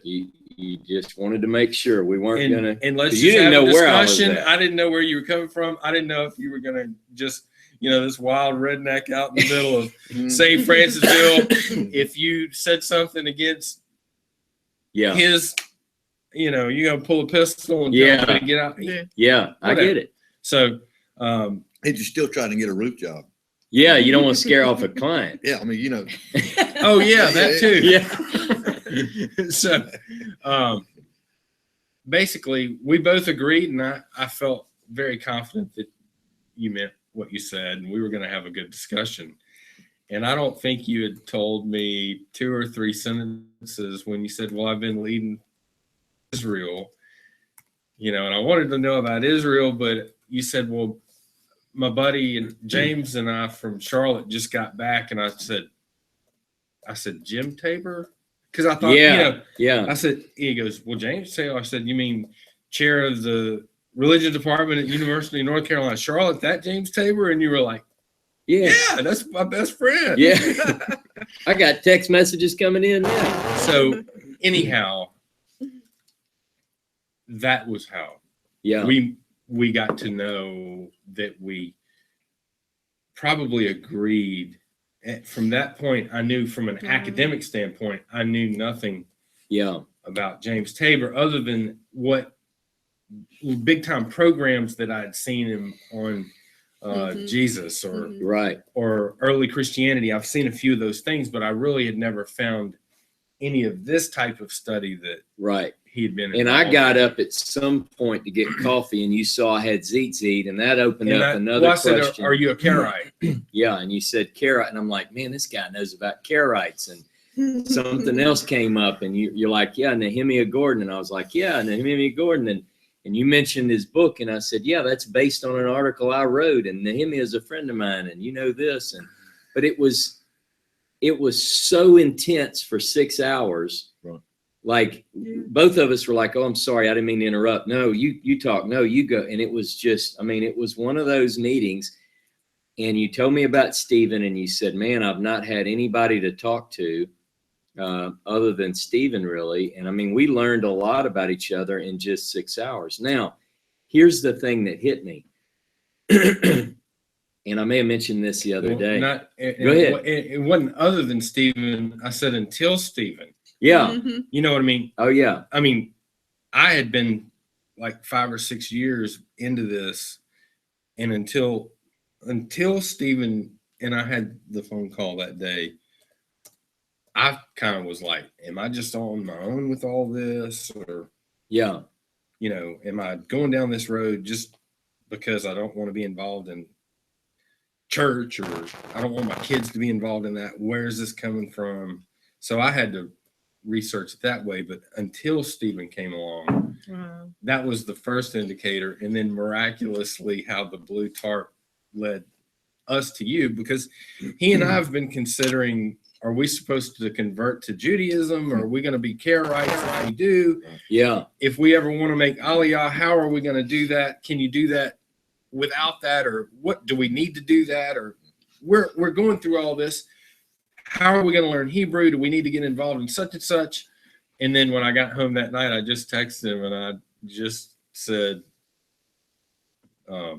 we'll say Hashem provided for us, because we're trying to figure out, are we going to have to break away and sign up for Hebrew courses somewhere else?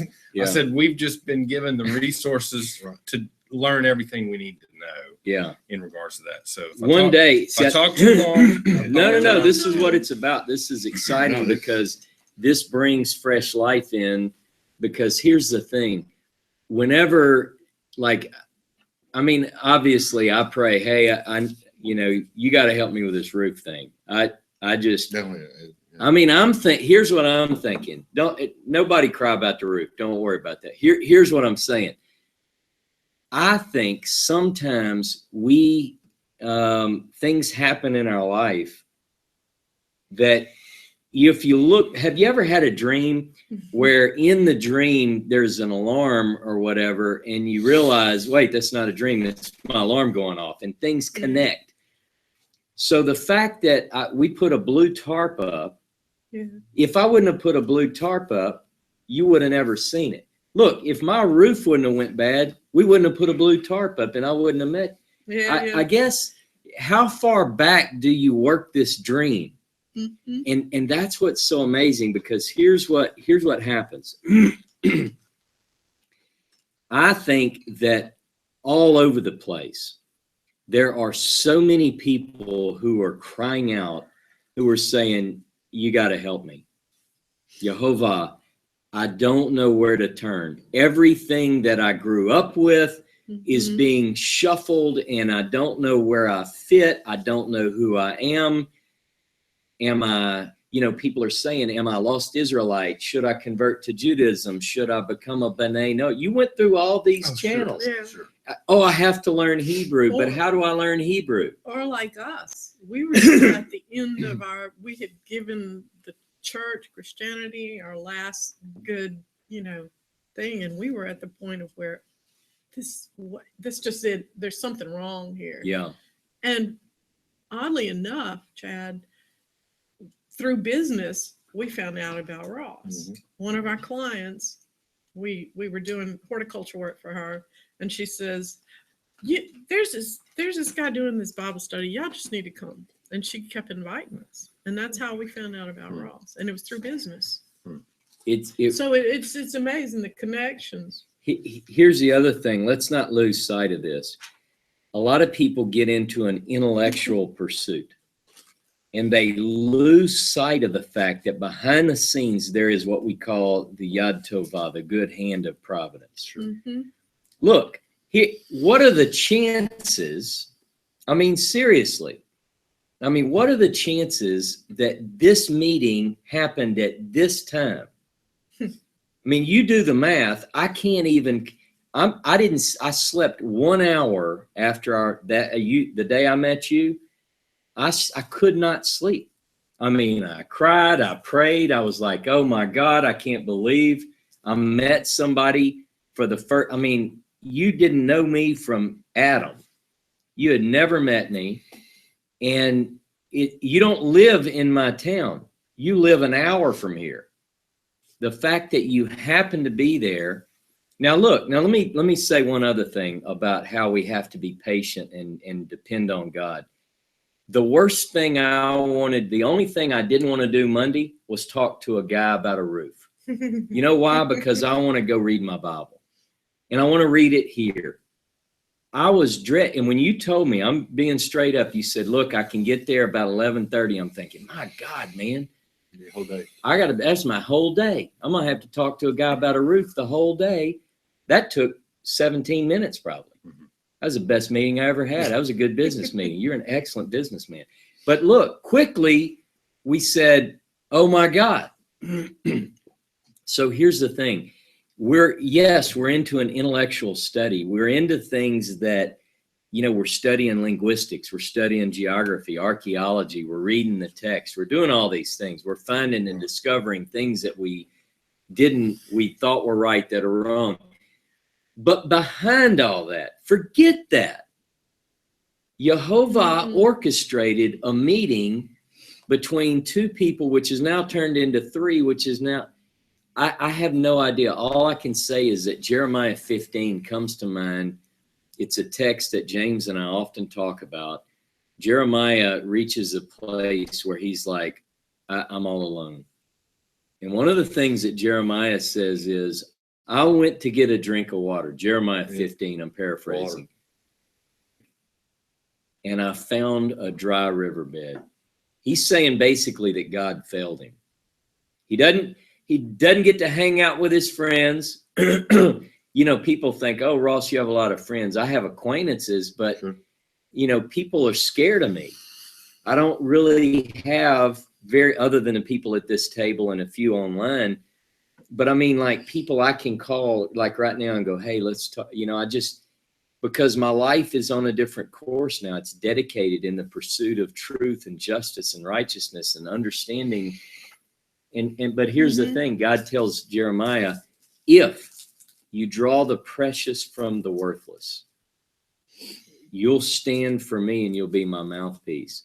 You won't go to them. They'll come to you. And I'm thinking, well, where are they? Don't think I hadn't said that. Where are they? Yeah.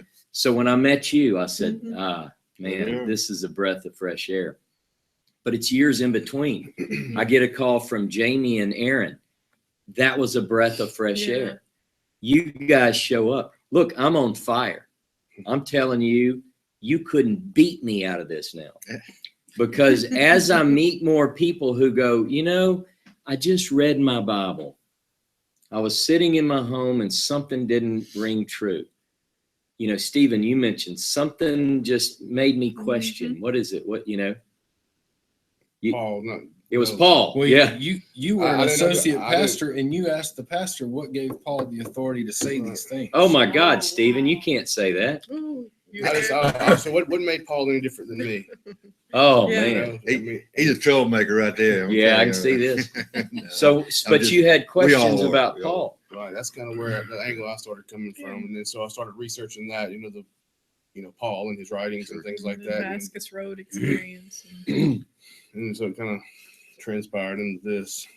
So you were learning all this stuff, and you felt like, man, I'm all by myself here. I don't have anybody to talk to about it. Did you feel that way too, or I don't want to put? Well, no, yeah, I still. You still feel I like don't even that? know who's watching because I still a lot of people that don't know. Yeah. Yeah. About this stuff. My wife knows, but my younger kids don't know. Yeah. My older son does. Yeah. But it's been about a year and a half, 2 years, that I've been kind of researching, and that's what it's stemmed from. Like I said, a lot of people come from the Messianic, You never hit that. No, never did, never went that way. Strictly, I just started going from, what give Paul the authority to basically change everything that was religion. that- Yeah. the Tanakh talked about. Yeah. Basically, and I started and Mhm. we've always always taught, even as a Christian, we always taught that, hey, if don't listen to angels, don't listen to every other religion that says I heard from an angel. We you can't go by that, but yet we have Careful Paul about was, these spirit things. Yeah. we have Paul out here that said he was not taught by no man, and I'm going, so where's this coming from? And so then that transpired to me just doing some research on that, and then I actually listened to one thing. I listened to a guy out of Houston. I don't know if you know. I forget. He was a pastor of a large church, and he actually Rod Bryant. Yeah, Rod Bryant. His father is actually buried wearing a talit today. I mean, we're good friends. Yeah. Okay, well, Yeah. I heard his testimony about it, and so that led me to that. That led me to some Jewish by Tovia Singer, things like that. And so then I started studying on, and that's where Mhm. this all kind of opened up for me. It's amazing. So I tell you, I am absolutely in awe at our Creator. None of us need to lose sight of this, because these meetings, everyone at this table, and by this table I mean even people who are watching, Mhm. the meetings that have taken place indicate to me that it's orchestrated. Sure. You couldn't make this happen. Let me throw this at you. Yeah, we had a flood August, somewhere around there. You had started having had a lot of rain. Roofs really started developing bad. We did the tarp, so on and so forth. But then you start teaching on Noah, which is about water and floods. Yeah. And all that stuff. And then this guy shows up. These guys show up. It's like, what's going on here? You can't deny the divine appointment of this That's whole right. situation. It's all based around water. It's all Yeah. based around that. Yeah, And, that is a good point. Well, and today's is Moses' birthday. Yeah. right? there's- Yeah, that's right. That's right. It's Yeah. all encouraging and really, just like I said, it revitalizes you and really gives you confidence that no, we're not forsaken. We have, Yeah. that God is still guiding and He's still on the throne. And then the fact that we met right across the parking lot over here in a smaller building for several years. I don't know, several years. 6 years. Yeah, and it's small, and we couldn't figure out why local people or just people in the flesh wouldn't show up to hear what we're talking about. And it's like, Mhm.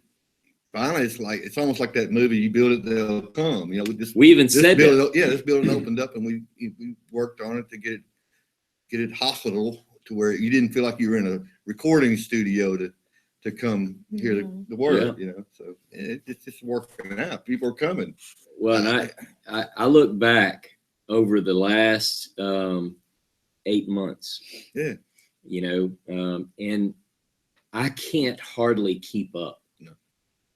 And there's this passage, and I keep going back to it, Isaiah chapter 60, verse 22, and it says, "In its time I will hasten it." Yeah.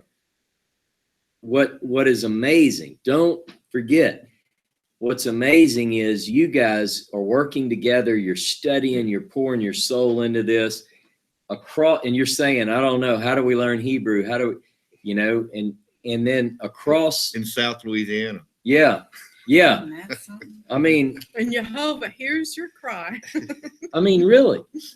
I mean, I remember when at one point in our 6 hours, you said, we've been thinking about, we want to take Hebrew courses. And I'm like, hey, and we don't know how much it costs. I said, well, I'll tell you, it costs your time. That's it. I'm not going to charge. So the thing is, God is bringing together a group of people. It's this verse just hit me. Unless Jehovah build the house, they would labor. Sure. Mhm. It's just, you can't, if I put up a flyer, if I put up a billboard. That's not to mean you don't do anything. Oh yeah. No. Yeah. You steady work. Yeah. You work like, you work like you got to do it all, but you pray like you can't do it all. It's almost like, okay, I'm going to give everything I got. And so I am absolutely blown away.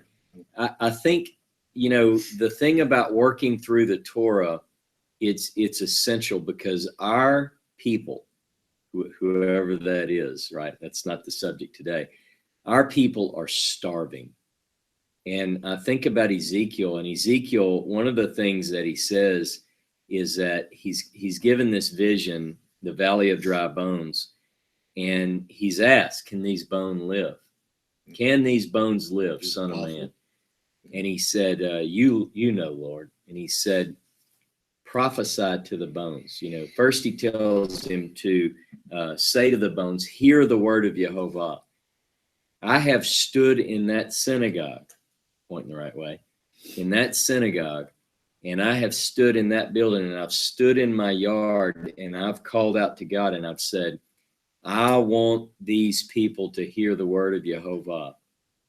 I'm not concerned. I'm not going out to pick fights with other religions, but I've had it with religion. Yep. I have had it with organized religion who have oppressed and suppressed the people. I'm fed up with lies. I'm fed up with falsehood. I'm fed up with those things which detract and distract us. Mhm. I want to get people to the Bible. And I want people to hear the unadulterated word. I'm not claiming, I'm some great orator. What I'm saying is there's not power in the voice. There's power in the words behind the voice. And I have always believed that if we advance this faith, if we speak the word, people will come. But I'm going to tell you, it's been lonely. I have felt lonely. Mhm. I have felt like no one else is going to, my own family, my friends. And then somebody just shows up and says, hey, yeah, I know this guy, James Tabor. I know of him. I listened to Tobias sing, and everything you would say, I'm like, I know that guy too. I know that guy too. Rod Bryant. Yeah, I know that guy. Rod came here and sat in that building with me over there. And we talked about where we were at personally and what was the next stage.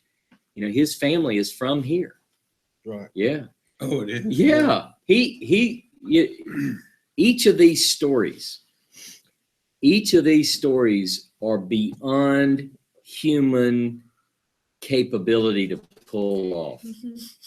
I love it when I meet somebody that says, I grew up in Judaism and I know all these things, whatever. That's refreshing in and of itself. You meet somebody who was a associate pastor who just had some questions that no one could answer. Mhm. What? Seriously.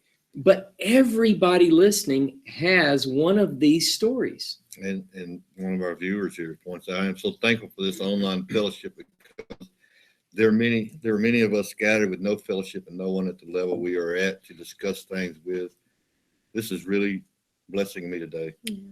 And I that's think she hails from Oregon. Oregon, who is it? Cindy Yeah. Simmons, yeah. So it's so amazing to me. I'm starting to sound like Trump. I use words like it's amazing, it's wonderful, it's great. I can't, and I do my Don't hand. say that. I don't mean to Listen. stir up politics. God. Forget I said that. But there's no other way. You're gonna start Stop. crying like Swagger now, huh? Just don't start. Start Changing your singing. hairstyle to that. Don't worry about Wish. that. Yeah.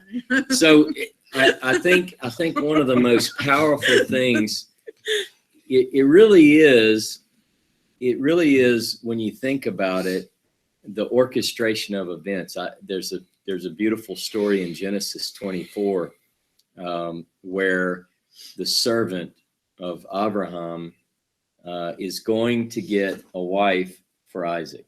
Mm-hmm. And the servant basically says in a prayer, he's approaching God as a servant of Abraham. And one of the things that he says, it's translated basically to God, make something happen.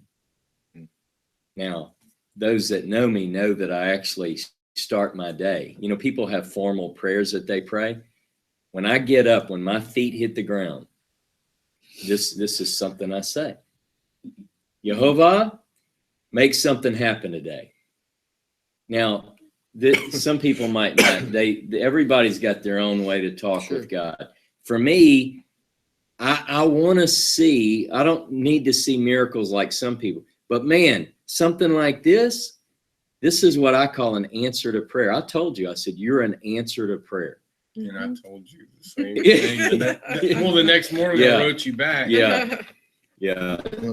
Some of the initial chats that comments were made when you first started talking this morning was about the learning curve of Noah, so to speak. He was a righteous man. Yeah. Several viewers said, I felt like if there's a curve, if there's a curve here, a grading curve, then I fail. A lot of people were saying that, and so, I kind of commented that we all have our own personal curve. We have our own gauge in our life how we're doing righteously or not righteously. Mm-hmm. We have that, so it kind of worked with that. Exactly. If I can piggyback on that, Sure, I'll give you an example.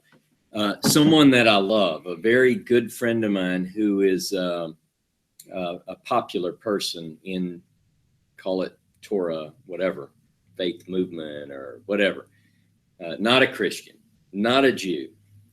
This particular person made a comment, and I'm not being critical here. I just want to show you the way I think. And the comment was something to this effect: I'll be happy when I can Google Torah and not see all of this Christian stuff. Okay. Mm-hmm. You know what I'm talking about. Sure. If you Google it, you'll find Messianic roots, you'll find Hebrew roots, or whatever the hell they call it now. All these different groups. You know what I thought immediately when I read that? Not me. Not me, baby. Mm-hmm. I can't wait until I Google Torah and I start seeing Buddhists and I start seeing Hindus and I start seeing everybody. Mm-hmm. I want Torah to be so part of the fabric of this earth that people are trying to find their way from wherever they started this journey. I think that the more that word gets out, look, Torah means instruction. Look, here's the thing. It's like in Isaiah and in the passage I read in Micah, the Torah will go forth from Jerusalem. It's like it's going to go to all the world, from sea to shining sea. We should. All the owls. Yes. It says in Isaiah that the people, the isles of the sea, wait for my Torah. Are you kidding me? They're wanting to hear. They want to know. We should want them to know. Look, I am not an exclusive person. If somebody walks in, I say this all the time. If they walk in that door and they say, I am a Catholic, I believe in the Trinity, the virgin birth, the deity, and they list off everything, Dave and I generally, this is our rule. What do you like in your coffee? Mm-hmm. Look, who are we supposed to teach? If we begin to get to the place where we go, this is an exclusive club, Sherry. Mm-hmm. You hold beliefs that aren't where I'm at. Now, 20 years ago, I was with you, baby. Mm-hmm. But now I'm so far beyond where you are. You just, that's condescending. That's horrible. We should say, come in. Sure. So what do you know? And somebody goes, well, I have a question about Paul. I can do Paul. What you got? You have to meet people where they are. The goal is to reach out to the world and bring people in. The That's the Jewish goal. people have been real faithful in guarding the Torah and keeping it. You know, so we have it now. The idea is that what did they keep it for? Why did they guard it? Yeah. Now is the Not time to- where it's supposed to go out. Yeah. So now that we have it, Yeah. thankfully for them, to them, Yeah. that we If have I it. could say Sure. something, yeah, that piggybacks onto Sure. that, it has to do with the Noahide laws. And you made a statement, people asking you, what do you believe, whatever, if a Jewish rabbi, Hmm. they would see you as a B'nai Noah. Okay, so I'm still wondering, okay, if I don't consider myself B'nai Noah, is it okay for me to follow the laws, the Torah? In whose opinion? In God's opinion. Okay, so that's all that matters. That's all that So, yeah, matters. there you go. Which you got ones? it. You got it. Well, Yeah. and maybe I'm wrong. You may be able to tell me, but my interpretation of that is that's for the comfort of the Orthodox rabbis. It's not for your direction in life or Right. mine. That's just something that allows them to understand real quickly and easy where you're coming from. Let me put you in a Okay. box. Yeah, kind of. How do I put Yeah. you? How in? can I What quickly box am I ascertain going to put you in? what box to put you in? Yeah. Yeah, Mhm. Are you a threat? yeah, That's more so, that's I true. think, where the Jew comes from Sure. is, are you a threat? Sure. yeah. And that's only thing I can say. I agree, and you have Yeah. to have understand that there's been a large effort to convert Jews to Mhm. Christianity. Mhm. So if they smell in any way Sure. what, oh, hold on, just and I respect that, and I am against any form of conversion attempts against the Jewish people. My job, as I see it, my self-appointed task, I've not seen a bush or heard a voice, but my job, as I've assigned it to myself at the very least, let's say that, help people move from where they're at to a more biblically based faith. Now, so Dave Tyler asked a minute ago, he said, what about somebody who comes in with a belief system founded in Muhammad?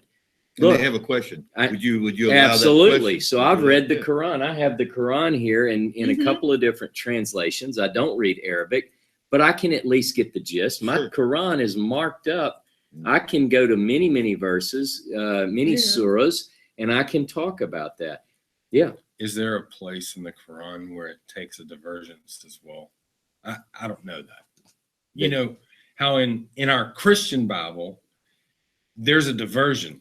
It goes from the original faith to a diversion. Is there anything in the Quran that does that? Or does the Quran not have what the Torah is, since it was written at the least 600, Yeah. 800 years after the last Mhm. chronicle was written? So it's interesting. So that's all I'm. Well, in the Quran, basically, Muhammad was influenced by both Jewish Christians and Judaism, and you can study his particular story. So a lot of what's in the Quran can be traced Sure. back Mhm. to Quran- what? The Hebrew Quran Bible. says the Torah is valid. The what? The Quran says the Torah is valid. In other words, Yeah, absolutely. It Except- validates. Yeah. Okay, so where did the diversion come through with them believing it was Ishmael instead of Isaac that was offered up, And And that sort of thing. and let me just say, I'm mean, not an authority on yeah. the Quran. It's Me not either. my That's the game. first But son what I thing, will say, the whole first son thing. yeah, yeah. there's Yeah. Stand on that. Yeah.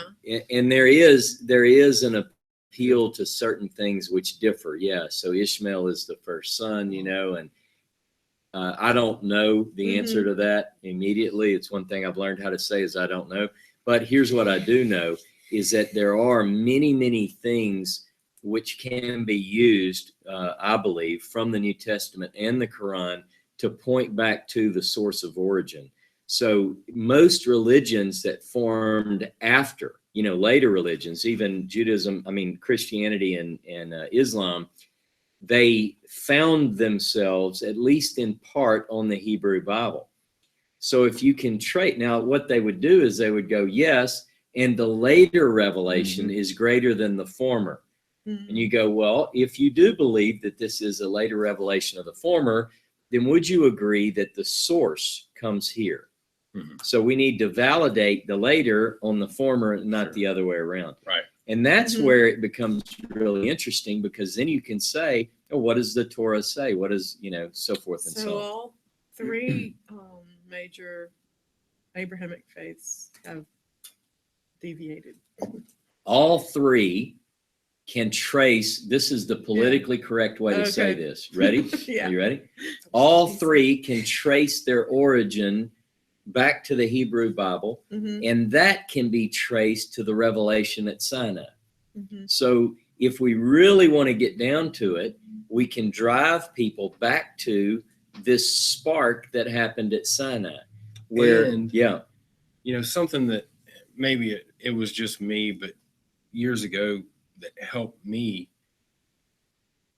and it's always been something that has halted me from just saying, oh, I'm going to convert to Judaism. I don't know that I'm descended from the tribe of Judah or Benjamin. Okay. Sure. I mean, Israel, the children of Israel, that covenant was not given to the Jews. And that's how we perceive Judaism. We perceive that. It was given to the children of Israel, not just the All Jews. tribes. Yeah. All the tribes. So making that distinction for me helped me categorize things a little bit. So am I just by race supposed to say, okay, I want to become a Jew, or can I learn their faith? Then from there you start learning, okay, what's a conservative? What's a reform? What's an Orthodox? What's a Karaite? Yeah. And then you go, oh, wait a minute. Then it all goes back to the main faith of Abraham. Right. Yeah. Which, if you have that faith, I think for me, I can only speak for me, but I do want to follow the laws that were given to the children of Israel. Yeah. I mean, in my heart, Yeah. I'm okay with the 10 Commandments. Yeah. Let's go with that. Let's start with that. Yeah. Let's become comfortable and proficient with that. Absolutely. And I say that for me or me and my family. Let's do that. And then if we're led anywhere from there, Right. I think you guess. hit the nail on the head when you said if we're led from there, because isn't that the walk of Abraham? Isn't that his faith? That he was a friend of God and that he followed. He didn't know where he was going, what he was supposed to do, except that Yeah. He was faithful. what we're witnessing today. The great question. Now here's what gets me. If most of you who are listening began the journey in Christianity, and we had certain things that were part of that package deal. Not all of that package deal is bad and off course. I'll give you an example. There is this idea that somehow, some way, that the plan of God is not exclusive to a certain people in history and in the future. It ultimately, the word evangelize is used in Christianity, to go out into all nations. Okay. Well, does the Hebrew Bible contain a similar program? And so there is evidence in the text that ultimately the new covenant, Jeremiah 31 through 34, part of which says, they shall all know me, from the least of them to the greatest, and so forth. No man will teach me. It's right. And Isaiah talks about how, as I mentioned earlier, the isles wait for the Torah. They're waiting. So what are we to do? Ultimately, the example has to be set, and we're going to get into this next week. I started to get into it this week, but I wanted to cover the end of the days of Noah and then begin next week with the story of Avram. But the idea is that ultimately the way of God, the knowledge of God will cover the earth as the waters cover the sea. That ultimately all nations will flow to Jerusalem. Look, I'll give you another example. When I go to Israel, one of the things that I do without exception now is I spend part of that time sleeping in the old city because I love to wake up in the old city. And here's why. Now, a lot of people won't agree with this, but people are used to me saying things they don't agree with. So whatever. I actually think it's quite beautiful that when we were walking in the old city, I walked by a guy who's a Greek Orthodox. I walked by a person who is a Hasid, ultra Orthodox Jew. I walked by who is clearly a Catholic priest. I walked by lots of hats. Yeah, lots of hats. You got to have a hat. We're the only group that doesn't wear hats. I won't go there. But anyway, I was thinking about, I just saw an advertisement for one of these conferences and everybody wears the same kind of hat. You got to have this cool hat to be in there. But when you walk in that city, you see people who are seeking God. Yeah. And look, they're seeking God from what they know. Kissing rocks. They're going, you have some who are going to the Church of the Holy Sepulchre and they're kissing the rock and okay. But look, but what's drawing these people to Jerusalem? You know what's beautiful is that Isaiah talks about all people will flow to Jerusalem. And here's when I'm walking through there, I'm thinking this is what Isaiah saw. He looks out and he goes, now it's funny, if you look at Isaiah 2 and Micah 4, there's a switch that goes on. Very few people notice this because of the English. In one place, it says, Goim Rabim, and I read that in Micah, many nations, many Gentiles. Isaiah switches and he says, Amim, people, many people. So it's almost like one of them looks and he goes, oh, they're Gentiles. The other one says, they're people. I'll say they're many people, but what is a Gentile, right? Mm. So we talk about of the nation. Well, technically, we are all, don't lose it, of the nations. We're goyim, all of the nations. However, what's happening is people are beginning to wake up. I believe that the souls of people, your very essence is being awakened. What we long for on planet Earth is not an escape from. We're not looking to go to heaven when we die, and that's not what I'm looking for. Our goal is much more intense and much more personal and much more involved in engaging us. Mm. Here it is. Bring heaven, plant it here. Oh, there he goes, quoting a parable. No, I'm quoting Isaiah. How do you want me to do this today? Show me. Yeah. Today. We Isaiah 51:16 mentions this planting of heaven on earth. It's the most remarkable thing. We have a task. We have a task to plant the kingdom of heaven here. Get used to it. Mm-hmm. When does that start? It starts when we accept the responsibility of the kingdom of heaven. It's the most glorious responsibility, but it's demanding as well. Now, in that process, there are a lot of weeds, right? And one of the things that I think about, one of my sons, both of my sons came up last night and they did we had a Bible study, and they were talking strategically, because I want to reach the world. So one of them's idea is, well, you have to show them where they're wrong.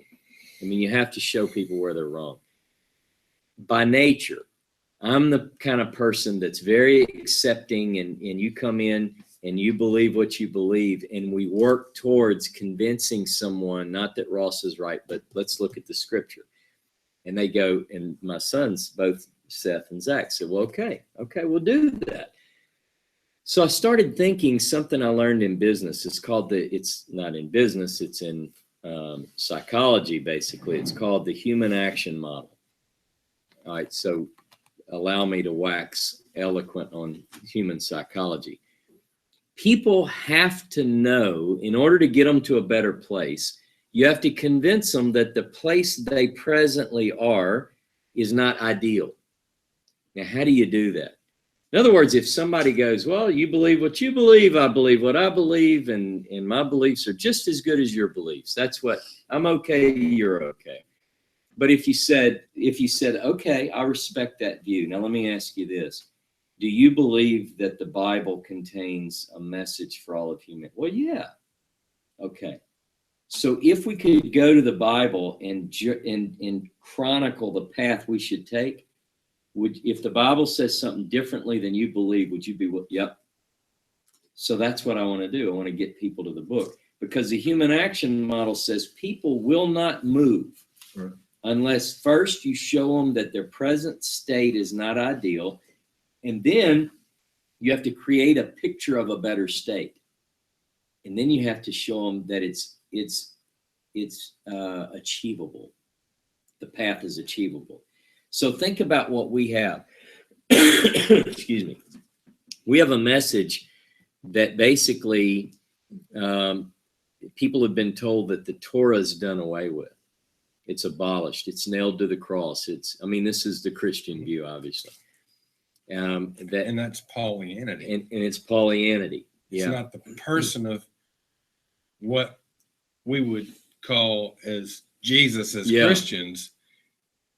Even I want to believe that he was real. I want to believe that that is true. Yep. Of the person, but his words pointed to the Torah. Yes. Yep. And to the Father.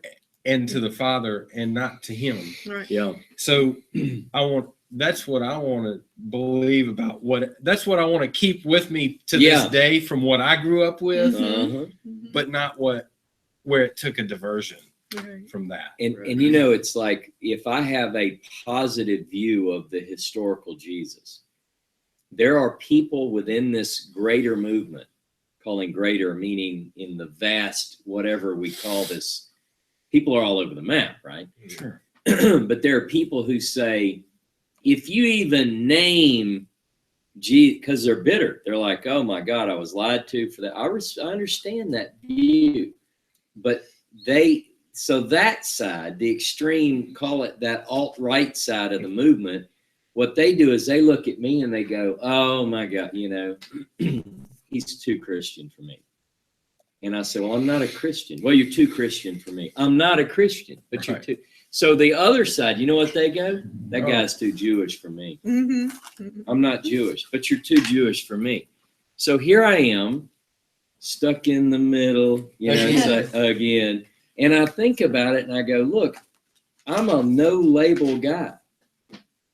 And all I'm trying to say is that the source of our inspiration, my every living breath, is based upon the Hebrew Bible. Look, if someone's faith validates what I'm saying, I'm not here to tell them, thou must change your belief to these 12 items.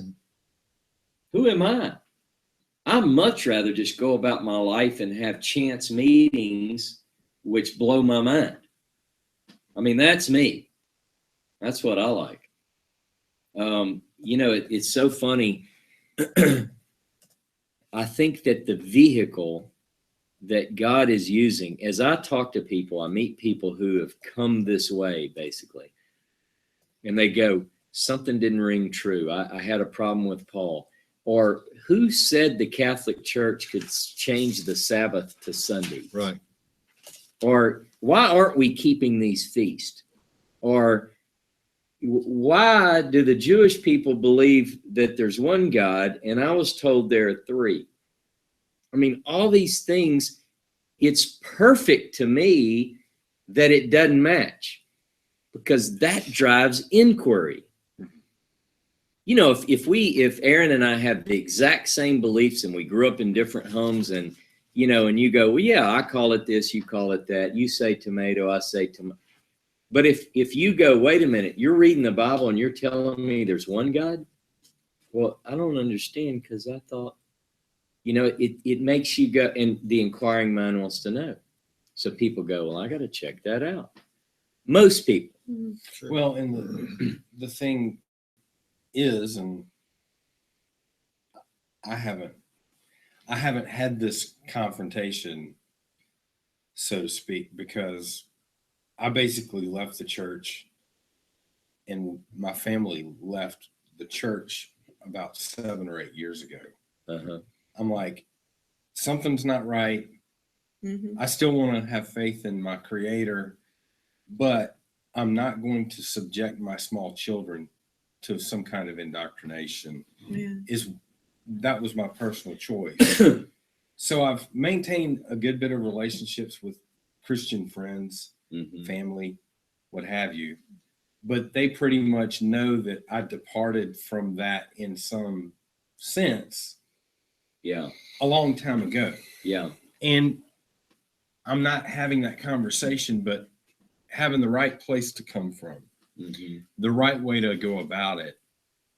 I have a feeling that will foster many conversations. Yeah. And one thing that I think you're showing here is that if we come at it from the right perspective, if we say, what is the Bible? First of all, that Stephen told you what his real issue was. There were a few in my journey, but the thing that really got me going was all of the Christian arguments with people I knew, or even against non-Christians or Mhm. what have you. The crux of what they were always hammering everybody about is the Bible says this, the Bible says this, the Bible says this, the Bible says this. Yeah. And I asked the question, albeit rhetorically, because I had come to this answer. I just said, your Bible Yeah. is your idol. Yeah. Your book is your idol, They usually say, my Bible says this, my Bible says That's this, right. my Bible. Yeah. and that's your idol. Mm-hmm. Because even all of these other words that are written were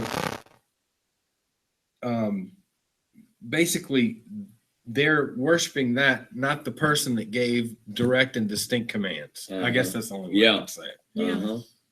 And you know that doesn't It make doesn't bode well with the. not necessarily, but that was what started me 6 or 7 years ago on the hunt to get the right answer. Yeah. Yeah. You know, I love the fact that, so my approach may not be right for everyone. Mhm. One of the things that people will sometimes tell me is, you're too easy on them. You need to slay them. You need to tell them they're in idolatry. You need to come out and just knock the hell out of Yeah. them and get their attention. And You need to go beat on the church doors, Ross. And, Yeah. You know, I've heard. I mean, tell you that. people have told me that, why would you even have Mhm. fellowship with somebody? And I'm thinking, my heart is in teaching. And who am I going to teach? Now, I believe that what I just share things that I see with people who I think are teachers too. It's like a symposium of teachers that log on here. These people, you and people who are listening in, they're not new in this for the most part. My belief, one of the things that I found long ago, it's in Pirkei Avot, which is the ethics of the fathers, and there's this saying, and it goes like this: a stern teacher doesn't teach, and a timid student doesn't learn. And I try to remember that if I'm a student, because I'm both. I mean, we're all both. You're not going to be like, people go, what do we call you? You call me Ross, because I am a student of the Bible, and I am blessed to be able to teach, and people will listen. But I'm also a student. See, so If what you I don't think learn, you can't teach. you got in Hebrew, lamad means to learn. So I tell people, I learn me, and then I learn other people too. Mhm. I'm going to learn you something.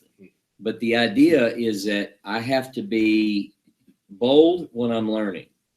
When I'm learning, I leave no stone unturned. Mhm. I want to know what the rabbis said. There are some wonderful things in rabbinic literature, wonderful insights beyond what you would notice if you didn't look at it. But I weigh that. I mean, I'm being honest. I don't accept everything that I read, nor do I accept everything from other sources. But as a learner, I want to look at it. I want to weigh it. I want to vet it. And then I come up with, but what does it say?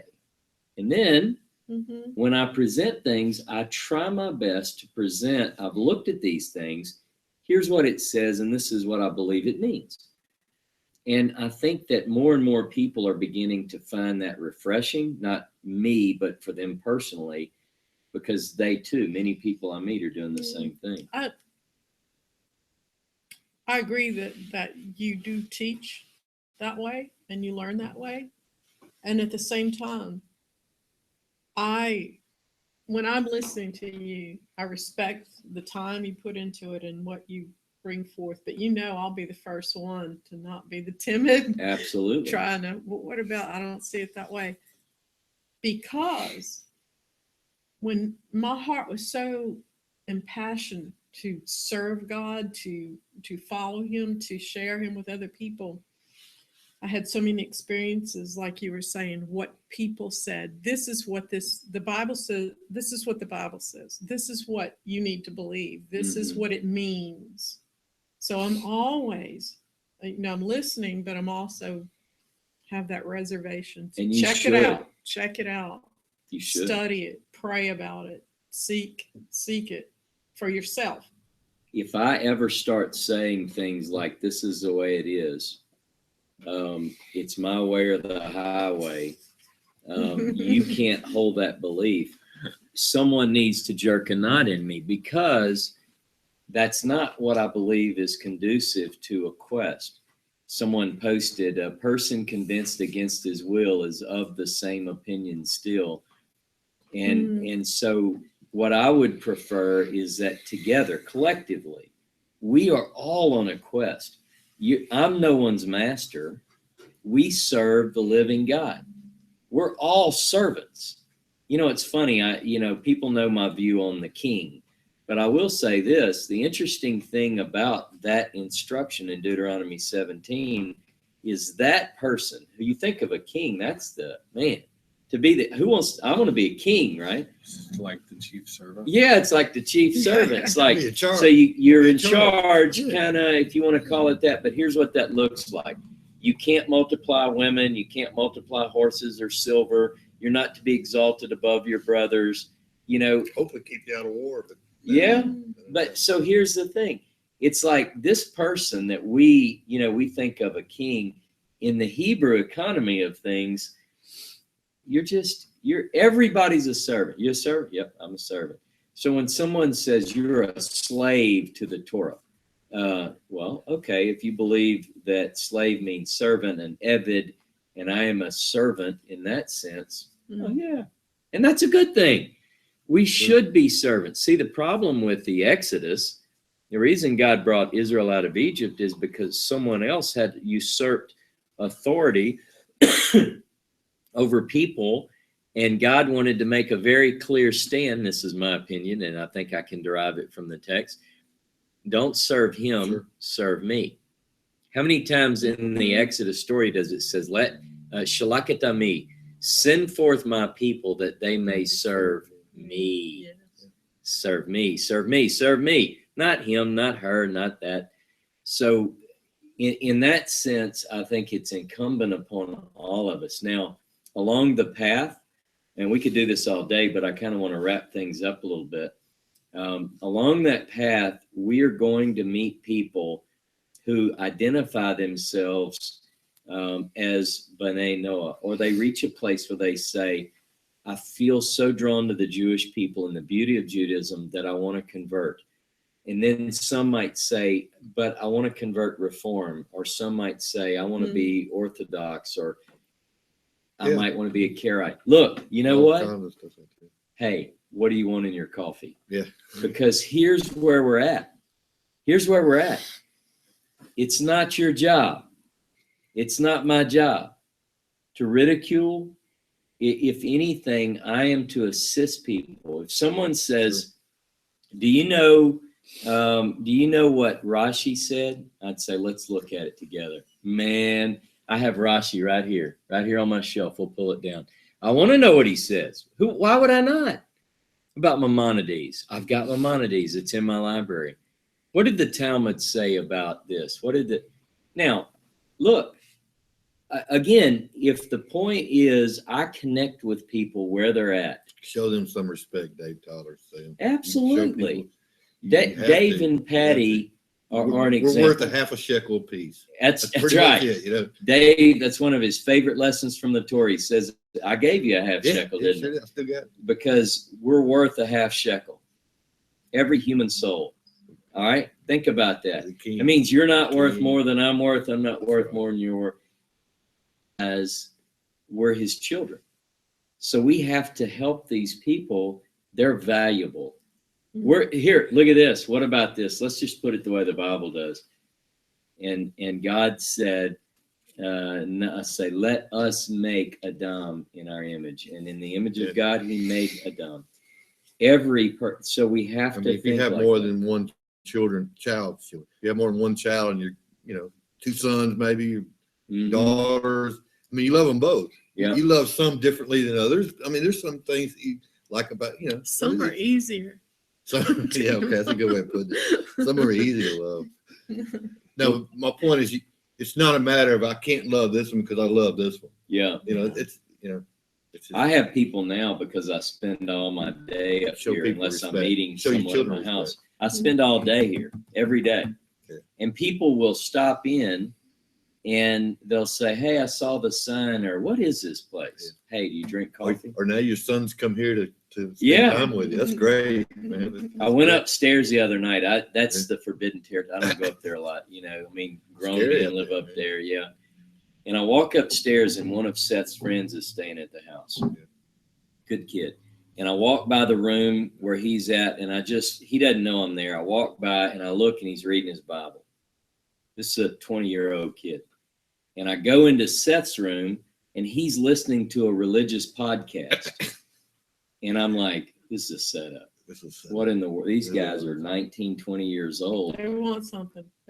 Something's going on. I mean, I don't know what I Not expected, really, but I thought, man, walk up there, are there going to be people sneaking beer? Well, I mean, don't get me wrong. I'm not this righteous beat people and you need to be it hit me as I turned quietly around, didn't say anything to anybody. And I walked back down and I called Bridget and I was like, look, I just went upstairs and I got two grown men reading their Bibles in their rooms. And she's like, really? Well, were the rooms clean? Yeah. But it was just, What are they wrong? now, people out there, I think something is stirring. Yeah. I really think something is stirring. And we have to be ready to meet people where they are. This is my view. People that want to bash or whatever, I just don't, that's not my We got time for that. technique. We got time for that. Hey, it's been a beautiful day. This has been one of the greatest days in a long time because so many people came in person. Generally, we only have a couple. And we're going to take a break and let you go spend time with your family, those of you who are listening and watching. Thank you so much for your time. Next week, we begin with the bringings forth of Torah, who gives us Avram. And we're going to talk about that one who is called a friend of God. And what does it take to be a friend of God? So we're going to develop this idea further. So, Dave, you look terrific. Someone says that Dave's got a nice jacket on. He looks nice. Yeah. Everyone outdressed me. I guess I had to step up the game a little bit. Give me an All right. hour or two and I'll be back. Hey. to normal. Shabbat Shalom, everyone. Shavua Tov. Thanks for joining us. Please join us next week and keep an eye on Facebook, Twitter, all those other means. We're going to try to continue to reach you wherever you are. God bless you. May his face shine upon you and be gracious unto you. Amen. Have a good day. Dave will shut it down. I have several. What are their names?